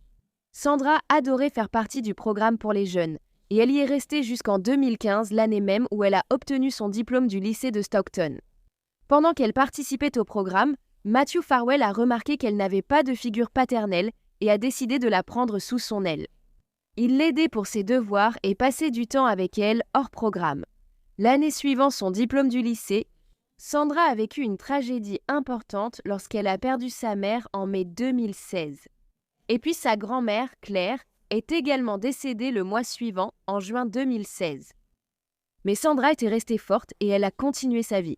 Et en 2019, elle a passé le concours de la fonction publique du Massachusetts et a été inscrite sur la liste d'admissibilité pour la police de Stockton. Peu après, en 2020, Sandra a obtenu son propre appartement à Kenton Woods Apartments, Massachusetts, et a commencé à travailler comme assistante d'enseignant à l'école primaire East à Sharon. En plus de cela, à la fin de l'année 2020, elle a appris une nouvelle très excitante et inattendue, elle était enceinte. Peu de temps après, le 2 février, Sandra ne s'est pas présentée au travail et elle n'a appelé personne pour expliquer son absence. Les jours suivants, elle n'est toujours pas venue. Donc, le 4 février 2021, après que les responsables de l'école aient appelé Sandra à plusieurs reprises sans réussir à la joindre, ils ont contacté la police et demandé un visite de contrôle. Des agents ont alors été envoyés à son appartement pour prendre de ses nouvelles, mais à leur arrivée, personne n'a ouvert. Et ils ont remarqué que la voiture de Sandra était toujours garée sur le parking, recouverte de neige, ce qui signifiait qu'elle n'avait pas bougé depuis quelques jours lorsqu'il avait neigé le 1er février. N'ayant pas pu entrer dans l'appartement de Sandra, les agents ont parlé avec un gérant de l'immeuble qui les a ensuite laissés entrer. Lorsqu'ils sont entrés, à 11h46 ce matin-là, ils ont trouvé le corps sans vie de Sandra, assis dans sa chambre, la porte fermée. Elle était assise par terre, une sangle noire autour du cou. Cette sangle noire avait été attachée à la poignée de la porte du placard de la chambre. Le téléphone de Sandra était posé par terre, à environ 30 cm de sa portée, et il semblait qu'elle était morte depuis un certain temps déjà. Le médecin légiste de l'État conclurait finalement à l'absence de signes de lutte. Aucune trace de frottement ou d'enfoncement sur les murs, ni de traînée au sol n'a été trouvée. Le corps de Sandra ne montrait aucune blessure défensive. Par conséquent, ils ont conclu que Sandra, qui était enceinte de 10 semaines à l'époque, s'était ôté la vie. Une enquête ultérieure de la police d'État a conclu qu'il n'y avait aucun signe de acte criminel. Or, pour une raison quelconque, le médecin légiste de l'État n'a pas envoyé de tissu fœtal pour des tests ADN afin de déterminer qui était le père. De plus, même si des échantillons ont été prélevés sur le corps de Sandra pour vérifier si elle avait été agressée, ces échantillons n'ont jamais été analysés. Juste après la découverte du corps de Sandra, sa tante, Darlene Smith, a été informée. Les autorités lui ont dit que Sandra avait mis fin à ses jours et Darlene n'y a pas cru. Sa nièce était tellement enthousiaste à l'idée de donner naissance à une nouvelle petite vie et Darlene ne pensait tout simplement pas qu'il était possible que Sandra mette fin à tout cela. De plus, le comportement de Sandra le dernier jour où on avait eu de ses nouvelles, le 1er février, n'était vraiment pas celui de quelqu'un qui prévoyait de mettre fin à ses jours. Après tout, elle avait pris plusieurs rendez-vous et était même sortie pour déneiger sa voiture. Sa thérapeute, qui l'avait vue la veille, a déclaré au FBI que Sandra n'avait jamais évoqué de pensée suicidaire ni eu d'idée de ce genre avant sa mort. Étrangement, la famille de Sandra allait également finir par trouver quelque chose que la police avait manqué dans son appartement. Il s'agissait du collier de Sandra, une chaîne en or avec un pendentif flamant rose qui gisait sur le sol de sa chambre, emmêlé dans une touffe de cheveux. Étrangement, ce collier avait en fait été photographié comme étant autour du cou de Sandra sur les photos de la scène de crime. Peu de temps après la mort de Sandra, des nouvelles inquiétantes ont commencé à apparaître. Apparemment, Matthew et William Farwell, ainsi que le chef de la police, Robert Devine, avaient manipulé et entretenu des relations inappropriées avec Sandra pendant des années. Et au moment de sa mort, elle était enceinte de l'un de ces hommes. Cet homme s'est avéré être Matthew Farwell, même s'il l'a nié. Il a également affirmé que, même s'il avait eu une relation sexuelle avec Sandra, celle-ci n'avait commencé qu'en 2020 alors qu'elle avait 22 ans. Mais on pensait qu'elle n'avait que 13 ans lorsque le processus de manipulation avait réellement commencé. Ainsi, après sa mort, la famille de Sandra, plus précisément sa tante, a intenté un procès dans lequel elle a affirmé que les actions de ces 3 hommes avaient finalement poussé Sandra à mettre fin à ses jours. La plainte reprochait également à la ville de Stockton et au service de police leur négligence dans l'embauche de Matthew et William Farwell. Les 2 frères avaient tous 2 rejoint la police. Alors qu'il était bien connu que, adolescents, Ils se faisaient passer pour des policiers et avaient même arrêté quelques véhicules.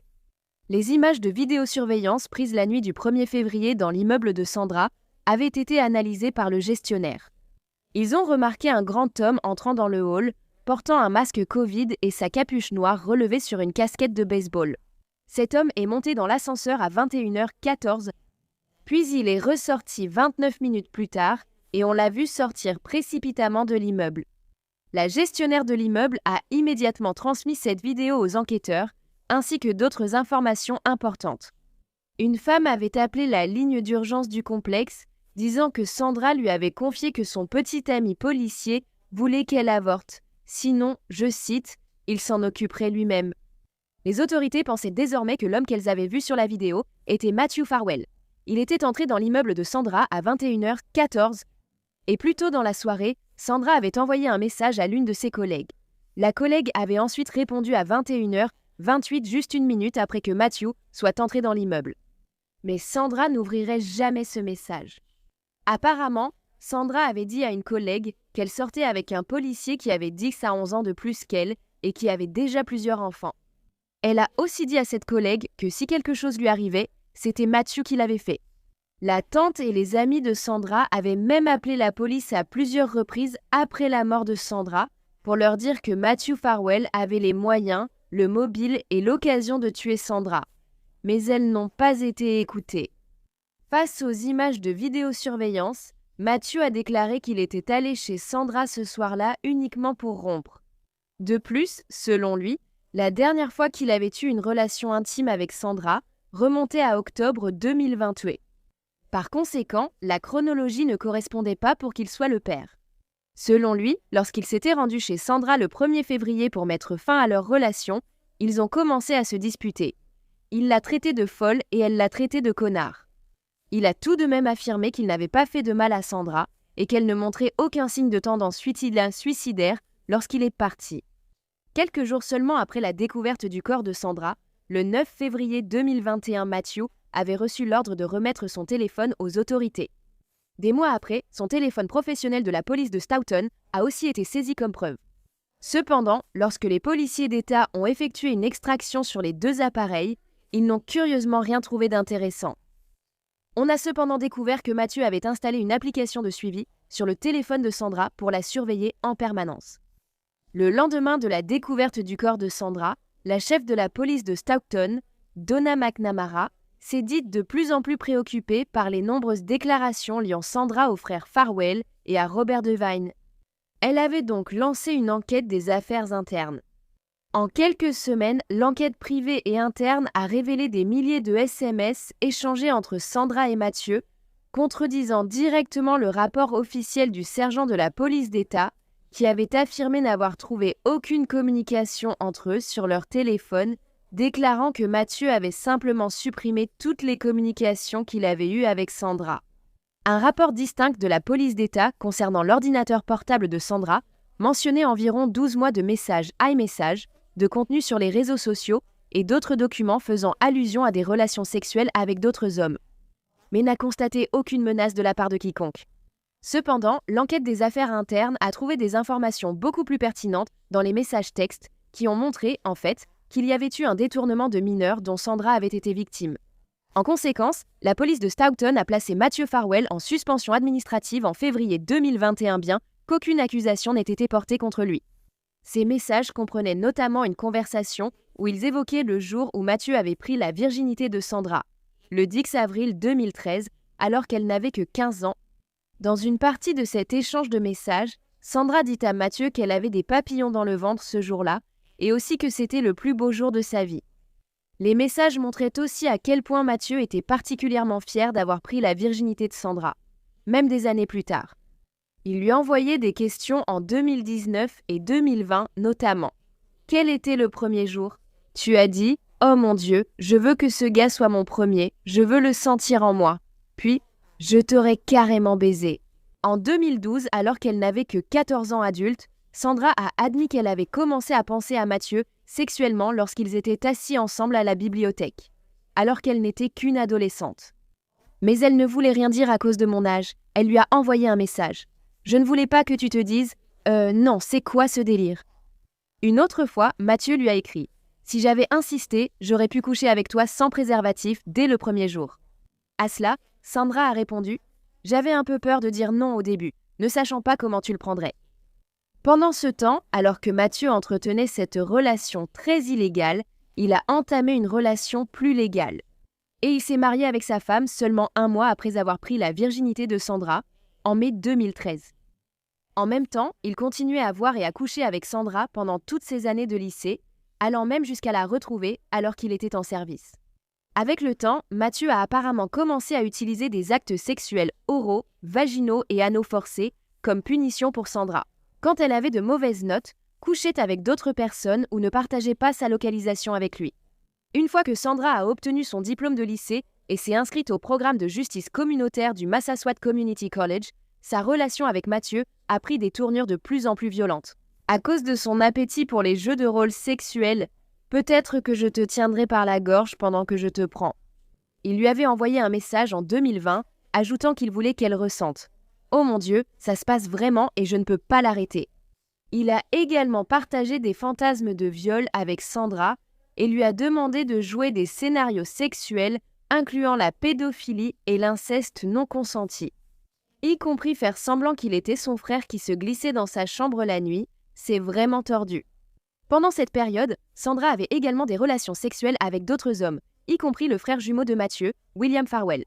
Selon une amie de Sandra, Mathieu avait le contrôle et la domination sur Sandra, tandis que William se présentait comme le gentil, le sex friend. C'était presque comme une relation très malsaine de bon flic, mauvais flic.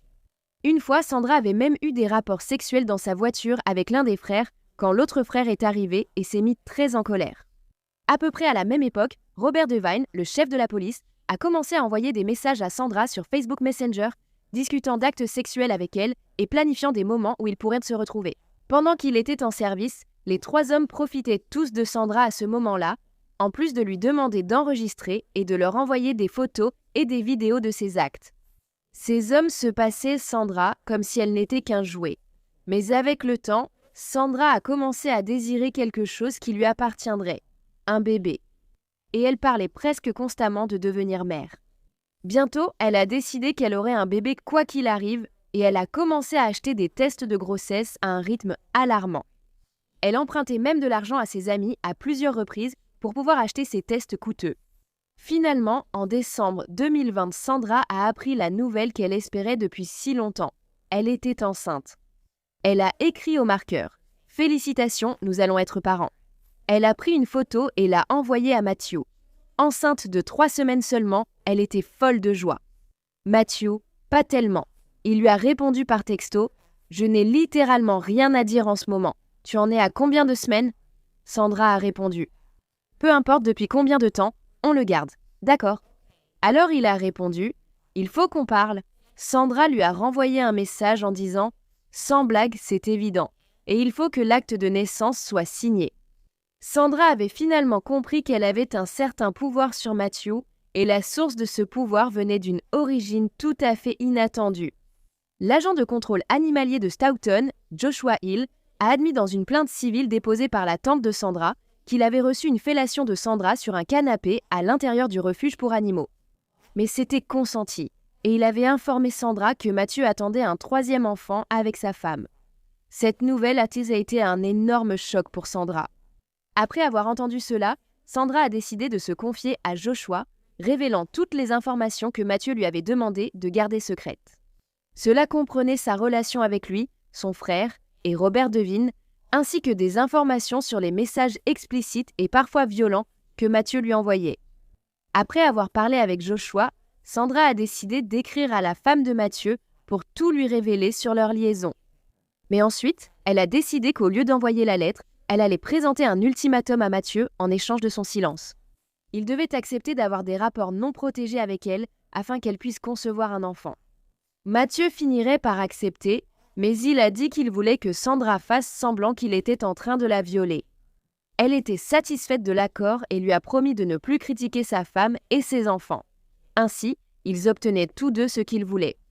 Mais peu de temps après, l'un des collègues de Mathieu l'a informé que l'ami de Sandra avait contacté le commissariat révélant leur relation illicite.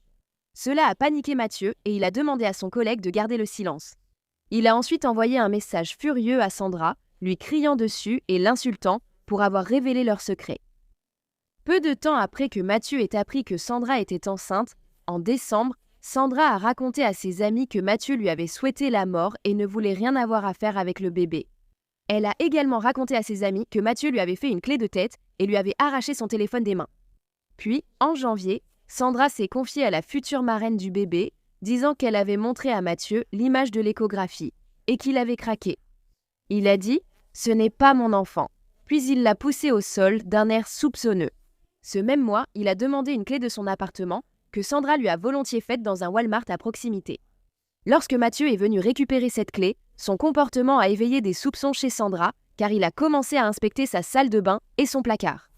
Sandra a même écrit à une amie « C'était bizarre, il s'est mis à regarder partout, je ne sais pas ». Comme il avait demandé la clé de son appartement, Sandra s'est dit que Mathieu acceptait peut-être simplement l'idée d'avoir un bébé ensemble. Puis, le 1er février 2021, après que Sandra ait appris qu'elle ne travaillait pas à cause de la neige, elle a envoyé un message à Mathieu pour voir s'il voulait venir passer la journée avec elle, mais il lui a répondu qu'il ne serait pas là. Sans que Sandra le sache, la femme enceinte de Mathieu était sur le point d'accoucher. Cet après-midi-là, Sandra avait écrit à Mathieu à propos d'un cadeau pour bébé livré chez elle à Canton et exprimé son enthousiasme pour la fête prénatale de mars. Ensuite, elle a commandé sur DoorDash et l'a récupéré dans le hall à 17h01. Elle était aussi sortie brièvement pour déneiger sa voiture, puis était rentrée à 17h33.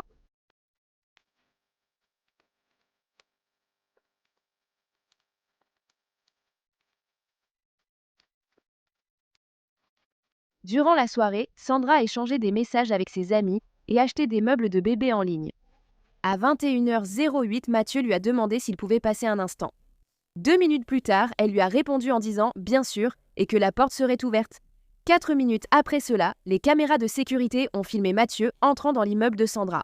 Son téléphone portable a enregistré ses derniers mouvements à 21h40 et c'est 3 minutes après que Mathieu est sorti de l'immeuble.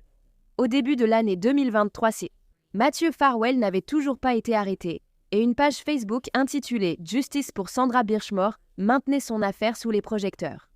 Cela a également aidé que son affaire présente des similitudes avec celle de Karen Reed et que les deux soient traités par le bureau du procureur du district de Norfolk. En attendant, sa famille a engagé un ancien médecin légiste new-yorkais bien connu, nommé Michael Baden, pour examiner le rapport d'autopsie de Sandra. Il avait déjà travaillé sur les affaires de Michael Jackson et Phil Spector.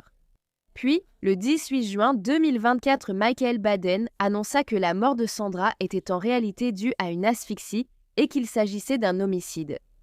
Elle avait subi une fracture d'un petit os en forme de U dans son cou, appelé l'os hyoïde, qui se fracture rarement, voire jamais, lors d'une pendaison volontaire, mais se fracture lors d'une strangulation homicide d'une femme. Il a fallu près de 4 ans pour que les proches, les militants en ligne et finalement, les agents du FBI découvrent les preuves accablantes qui ont conduit à l'arrestation de Matthew Farwell, soupçonné d'avoir tué Sandra. Le 27 août 2024, les preuves accablantes du FBI contre Matthew Farwell ont finalement convaincu un juge fédéral de délivrer un mandat d'arrêt. Dès le lendemain matin, il a été arrêté et placé en garde à vue. Plus tard, en septembre, Matthew a renoncé à son audience de remise en liberté, choisissant de rester en détention fédérale, car on ignore s'il avait un endroit où aller. Le jumeau de Matthew, William Farwell, avait également été mis en congé en 2022 et avait depuis perdu sa certification d'agent des forces de l'ordre. Après qu'il a été révélé qu'il avait effectué des recherches non autorisées dans la base de données des forces de l'ordre sur lui-même et Sandra, et qu'il avait menti aux autorités au sujet de sa relation avec elle lors de l'enquête interne. Les rapports montrent également qu'il savait qu'elle était enceinte de l'enfant de son frère, et il a continué à avoir des relations sexuelles avec elle, y compris 22 jours avant sa mort. Depuis, il a quitté le Massachusetts et sert maintenant dans la garde nationale de l'Arizona. Le chef de la police de Stockton, Robert Devine, a également été mis en congé en avril 2022, puis il a démissionné en août de la même année, à la suite des conclusions des affaires internes. En ce qui concerne sa relation avec Sandra, la famille de Sandra s'est exprimée publiquement après l'arrestation de Matthew. Et ils ont dit, d'après nos souvenirs personnels d'elle et les histoires que nous avons entendues de la part d'autres personnes proches d'elle, il est clair que Sandra avait un cœur immense et faisait tout ce qui était en son pouvoir pour aider ceux qui l'entouraient. Sandra rêvait de devenir mère, et nous rêvions de la voir le devenir. Ils ont poursuivi en disant que Sandra était une jeune femme pleine de vie qui aurait fait n'importe quoi pour ceux qu'elle aimait. Son plus grand souhait était de devenir mère, et elle aurait été une mère formidable. Une cérémonie commémorative a eu lieu pour Sandra Birchmore le mercredi 3 mars 2021 à l'Immaculée Conception à Stockton. Elle a ensuite été incinérée.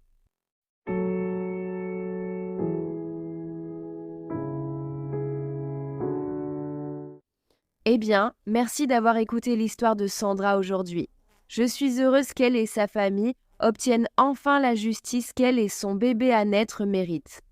Ce que Mathieu et les autres policiers lui ont fait pendant des années est tellement ignoble et incroyable. Ils ont profité d'une jeune fille vulnérable qui n'avait aucune figure paternelle dans sa vie.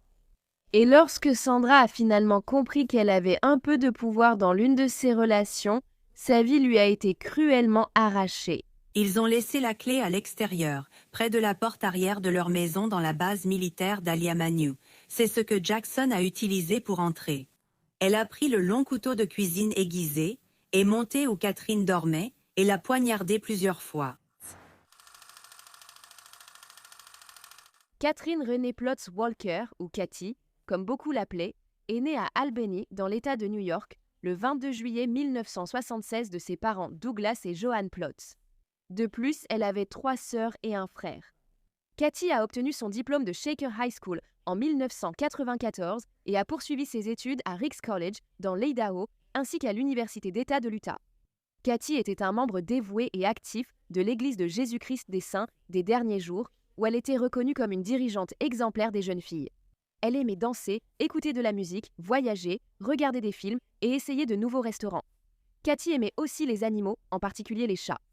Le 16 mai 2003, Cathy épousa un homme nommé Michael Walker, qui était infirmier dans l'armée américaine, pendant l'engagement militaire de son mari. Cathy avait vécu avec lui dans le Maryland, au Texas, en Californie et plus récemment à Honolulu, à Hawaï. Selon les amis du couple, ils étaient toujours heureux et semblaient parfaits ensemble aux yeux de tous ceux qui les connaissaient. Cathy et Michael avaient un mariage parfait, et Cathy était fière d'être une épouse de militaire. Elle aimait la vie qu'elle avait construite avec Michael. Nous étions en 2014 et le couple venait tout juste de s'installer à la base militaire d'Aliamanu à Honolulu. Michael travaillait comme infirmier aux urgences du centre médical militaire Tripler, tout près de là.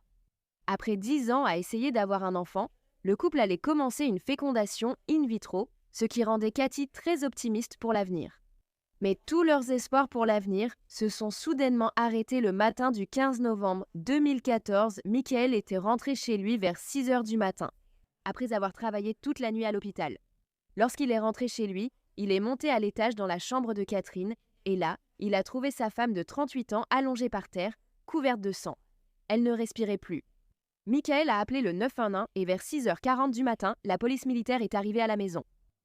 Et alors qu'il frappait à la porte, ils ont remarqué qu'il a fallu 90 secondes entières à Michael pour venir ouvrir. D'après le premier officier, Michael était apparemment au téléphone avec sa hiérarchie à ce moment-là.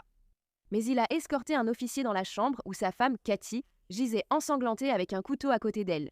Catherine a été déclarée morte sur les lieux et elle présentait de multiples blessures par arme blanche au cou et au torse. Michael a expliqué au policier, assis dans son salon, qu'il avait tenté un massage cardiaque avant l'arrivée des ambulanciers, sans succès. Cependant, l'officier nota que les vêtements de Michael étaient impeccables. S'il avait tenté la réanimation cardio-pulmonaire sur sa femme, il aurait eu du sang dessus. Parce que la scène où Cathy avait été retrouvée était un véritable bain de sang. En réalité, Michael avait un alibi solide lors du meurtre de Cathy. Il travaillait un service de 12 heures, confirmé par de nombreux témoins. Les autorités ont aussi demandé à Michael s'il pouvait fouiller son téléphone, qu'il a donné volontairement. À un moment, Michael a suggéré à la police que sa femme s'était peut-être suicidée. Cependant, l'emplacement des couteaux sur son corps aurait rendu cela impossible. Plus de 6 heures après avoir découvert sa femme assassinée, les questions des enquêteurs à l'égard de Michael ont commencé à changer. La police a commencé à lui demander s'il avait des relations en dehors de son mariage, et Michael a fini par admettre plusieurs choses. Il a reconnu de nombreuses liaisons durant son mariage, avec des hommes et des femmes, et avoir eu des relations sexuelles tarifées avec des hommes. Il a mentionné une femme nommée Elisa, et Michael a admis être accro au sexe. Apparemment, Michael avait en fait dit à un homme avec qui il avait couché que sa femme n'avait aucune idée qu'il était bisexuel. « Je veux juste être libre de vivre ma vie comme je l'entends », avait-il écrit à cet homme dans un SMS. Après ces confessions, la police a envisagé qu'une des personnes ayant eu une liaison avec Michael pourrait en vouloir à sa femme, Cathy. Ils ont alors enquêté sur les liaisons de Michael, passées et présentes. Les enquêteurs ont analysé emails, relevés téléphoniques et interrogé un maximum d'anciens amants de Michael dans les mois suivants. Certaines de ces personnes étaient mariées et ne voulaient pas se manifester. Finalement, la police a concentré ses recherches sur la femme mentionnée par Michael lors de l'interrogatoire. Cette personne s'appelait Eliza ou Lisa Jackson. Eliza avait 29 ans au moment du meurtre de Catherine et elle vivait en fait dans le même quartier que les Walker avec ses parents. La police a découvert qu'Eliza travaillait dans un cinéma et qu'elle était en fait censée travailler le lendemain du meurtre de Catherine, le 16 novembre. On a signalé qu'elle était allée au travail ce jour-là, était repartie rapidement et n'a plus été vue. Après le meurtre, Eliza s'est installée dans l'Indiana avec sa famille. Mais la police allait la retrouver et l'arrêter en avril 2015 pour meurtre au premier degré. Elle a ensuite été extradée à Hawaï, où elle a avoué avoir tué Catherine et a expliqué à la police pourquoi elle avait commis cet acte. Eliza Jackson avait rencontré Michael Walker en septembre 2014 et ils avaient commencé une liaison peu de temps après. Parfois, quand Catherine était absente, Eliza venait voir Michael chez lui. Rapidement, la nouvelle maîtresse de Michael s'était confiée à lui sur ses problèmes de santé mentale. 2 semaines après leur rencontre, ils ont déjà évoqué leur plus grand désir. C'est à ce moment-là que Michael a dit à Eliza que son plus grand désir était d'être libre de sa femme, Cathy. Cependant, il n'avait pas l'argent pour divorcer d'elle. Il a également parlé à Eliza de la police d'assurance vie de 400 000 $ qu'il recevrait si sa femme mourait. Ensuite, Michael est allé dire à l'instable Eliza qu'ils pourraient être ensemble si sa femme, Cathy, n'était plus là. Et c'est ce qu'Eliza désirait ardemment, car elle était rapidement devenue obsédée par Michael. Lors de leur rencontre, le couple a commencé à comploter pour se débarrasser de Catherine. Et ils en parlaient en code, par message et courriel. Ils s'appelaient Daddy Cakes et Baby Girl pendant qu'ils planifiaient la mort de Catherine. Dans un courriel envoyé à Michael par Eliza début septembre, elle lui a demandé à quel point il était sérieux à propos de faire tuer sa femme. Michael avait répondu « Je suis on ne peut plus sérieux ». En octobre, Eliza avait écrit à Michael « Je te veux tellement, c'est irrésistible ». Michael lui avait répondu « Je sais, moi aussi, si seulement quelqu'un ne gênait pas ». La réponse que Michael avait envoyée à Eliza avait eu l'effet escompté. Parce qu'en quelques semaines, elle a commencé à parler de l'attente du meurtre de Catherine était épuisante et qu'elle avait soif d'action. Michael lui a dit « Le plus tôt sera le mieux ». Dans un échange d'emails, Eliza a parlé d'obtenir la permission de Michael en supposant que cela signifiait sa permission de tuer sa femme. Michael lui a ensuite donné sa permission dans l'email suivant et le 4 novembre, Eliza a tenté de tuer Cathy. Cependant, lorsqu'elle s'est rendue chez eux cette fois-là, la porte était verrouillée et elle n'a pas pu entrer. Une conversation par SMS entre Eliza et Michael a suivi. Michael lui a dit « J'ai besoin que mon désir soit satisfait. Bientôt, je deviens fou. »« Je sais, papa gâteau », a répondu Eliza.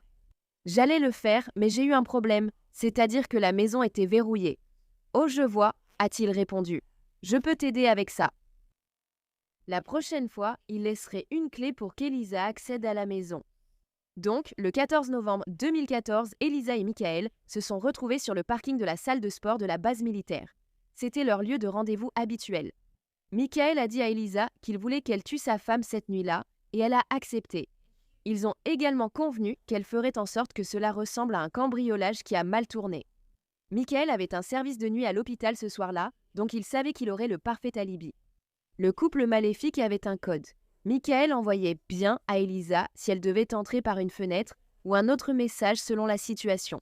Mal si elle devait récupérer la clé et entrer de cette façon, et plus tard dans la journée, Michael lui a envoyé un message disant « mal, donc ».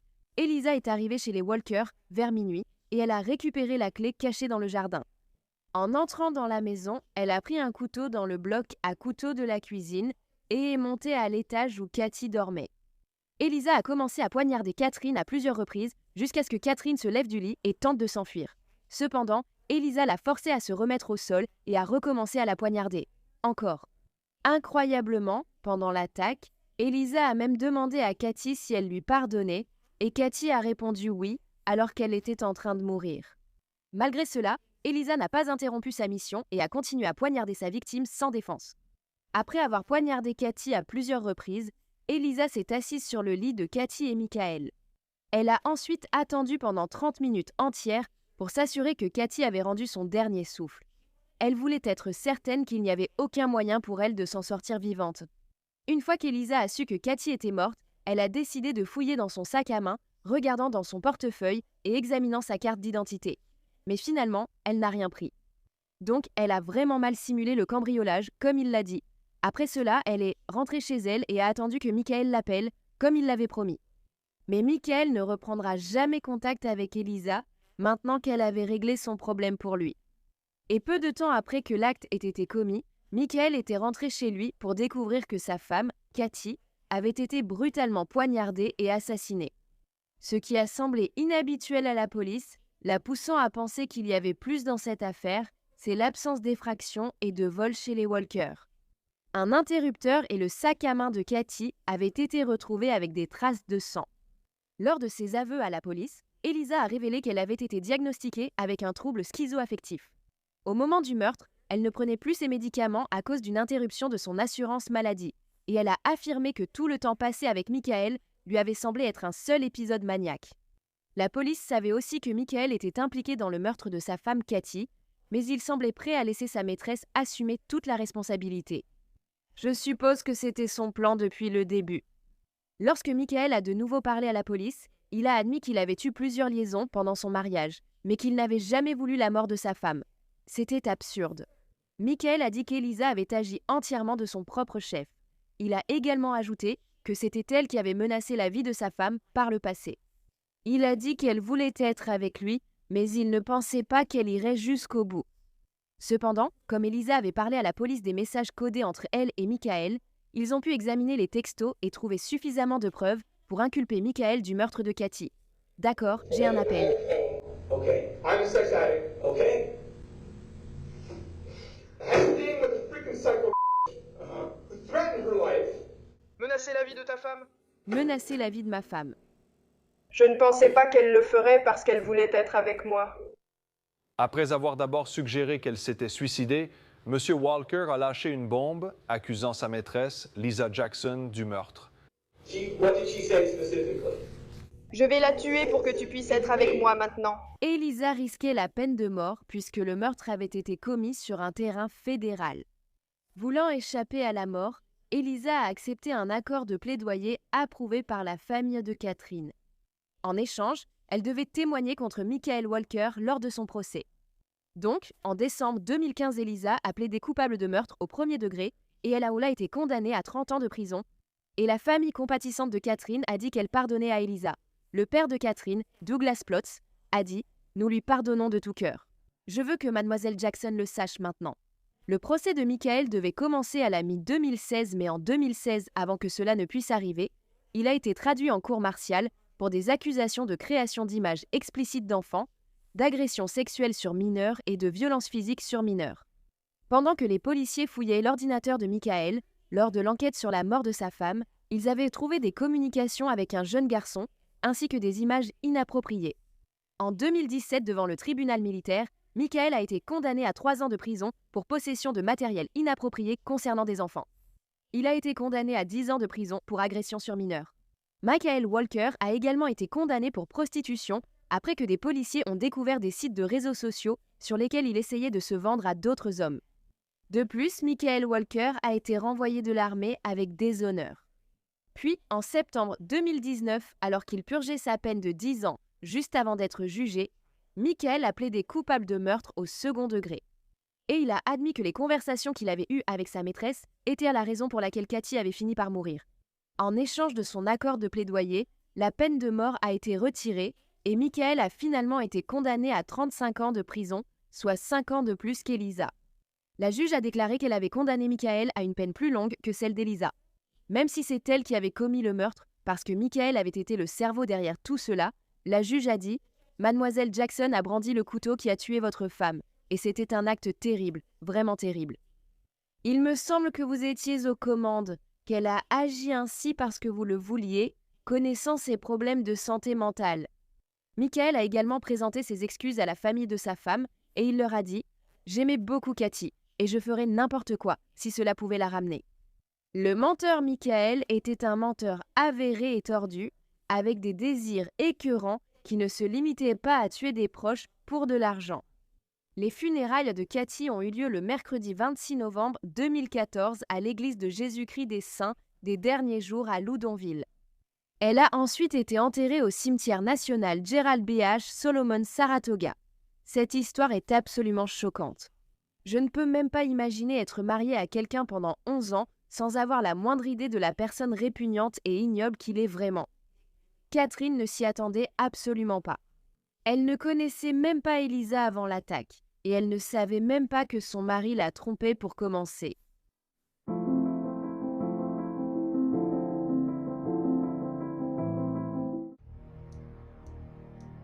Merci à tous les mécènes de A Wicked World. Maintenant, il y a encore plus de contenu de A Wicked World sur Patreon, alors allez voir sur patreon.com/awickedworld ou utilisez l'application Patreon.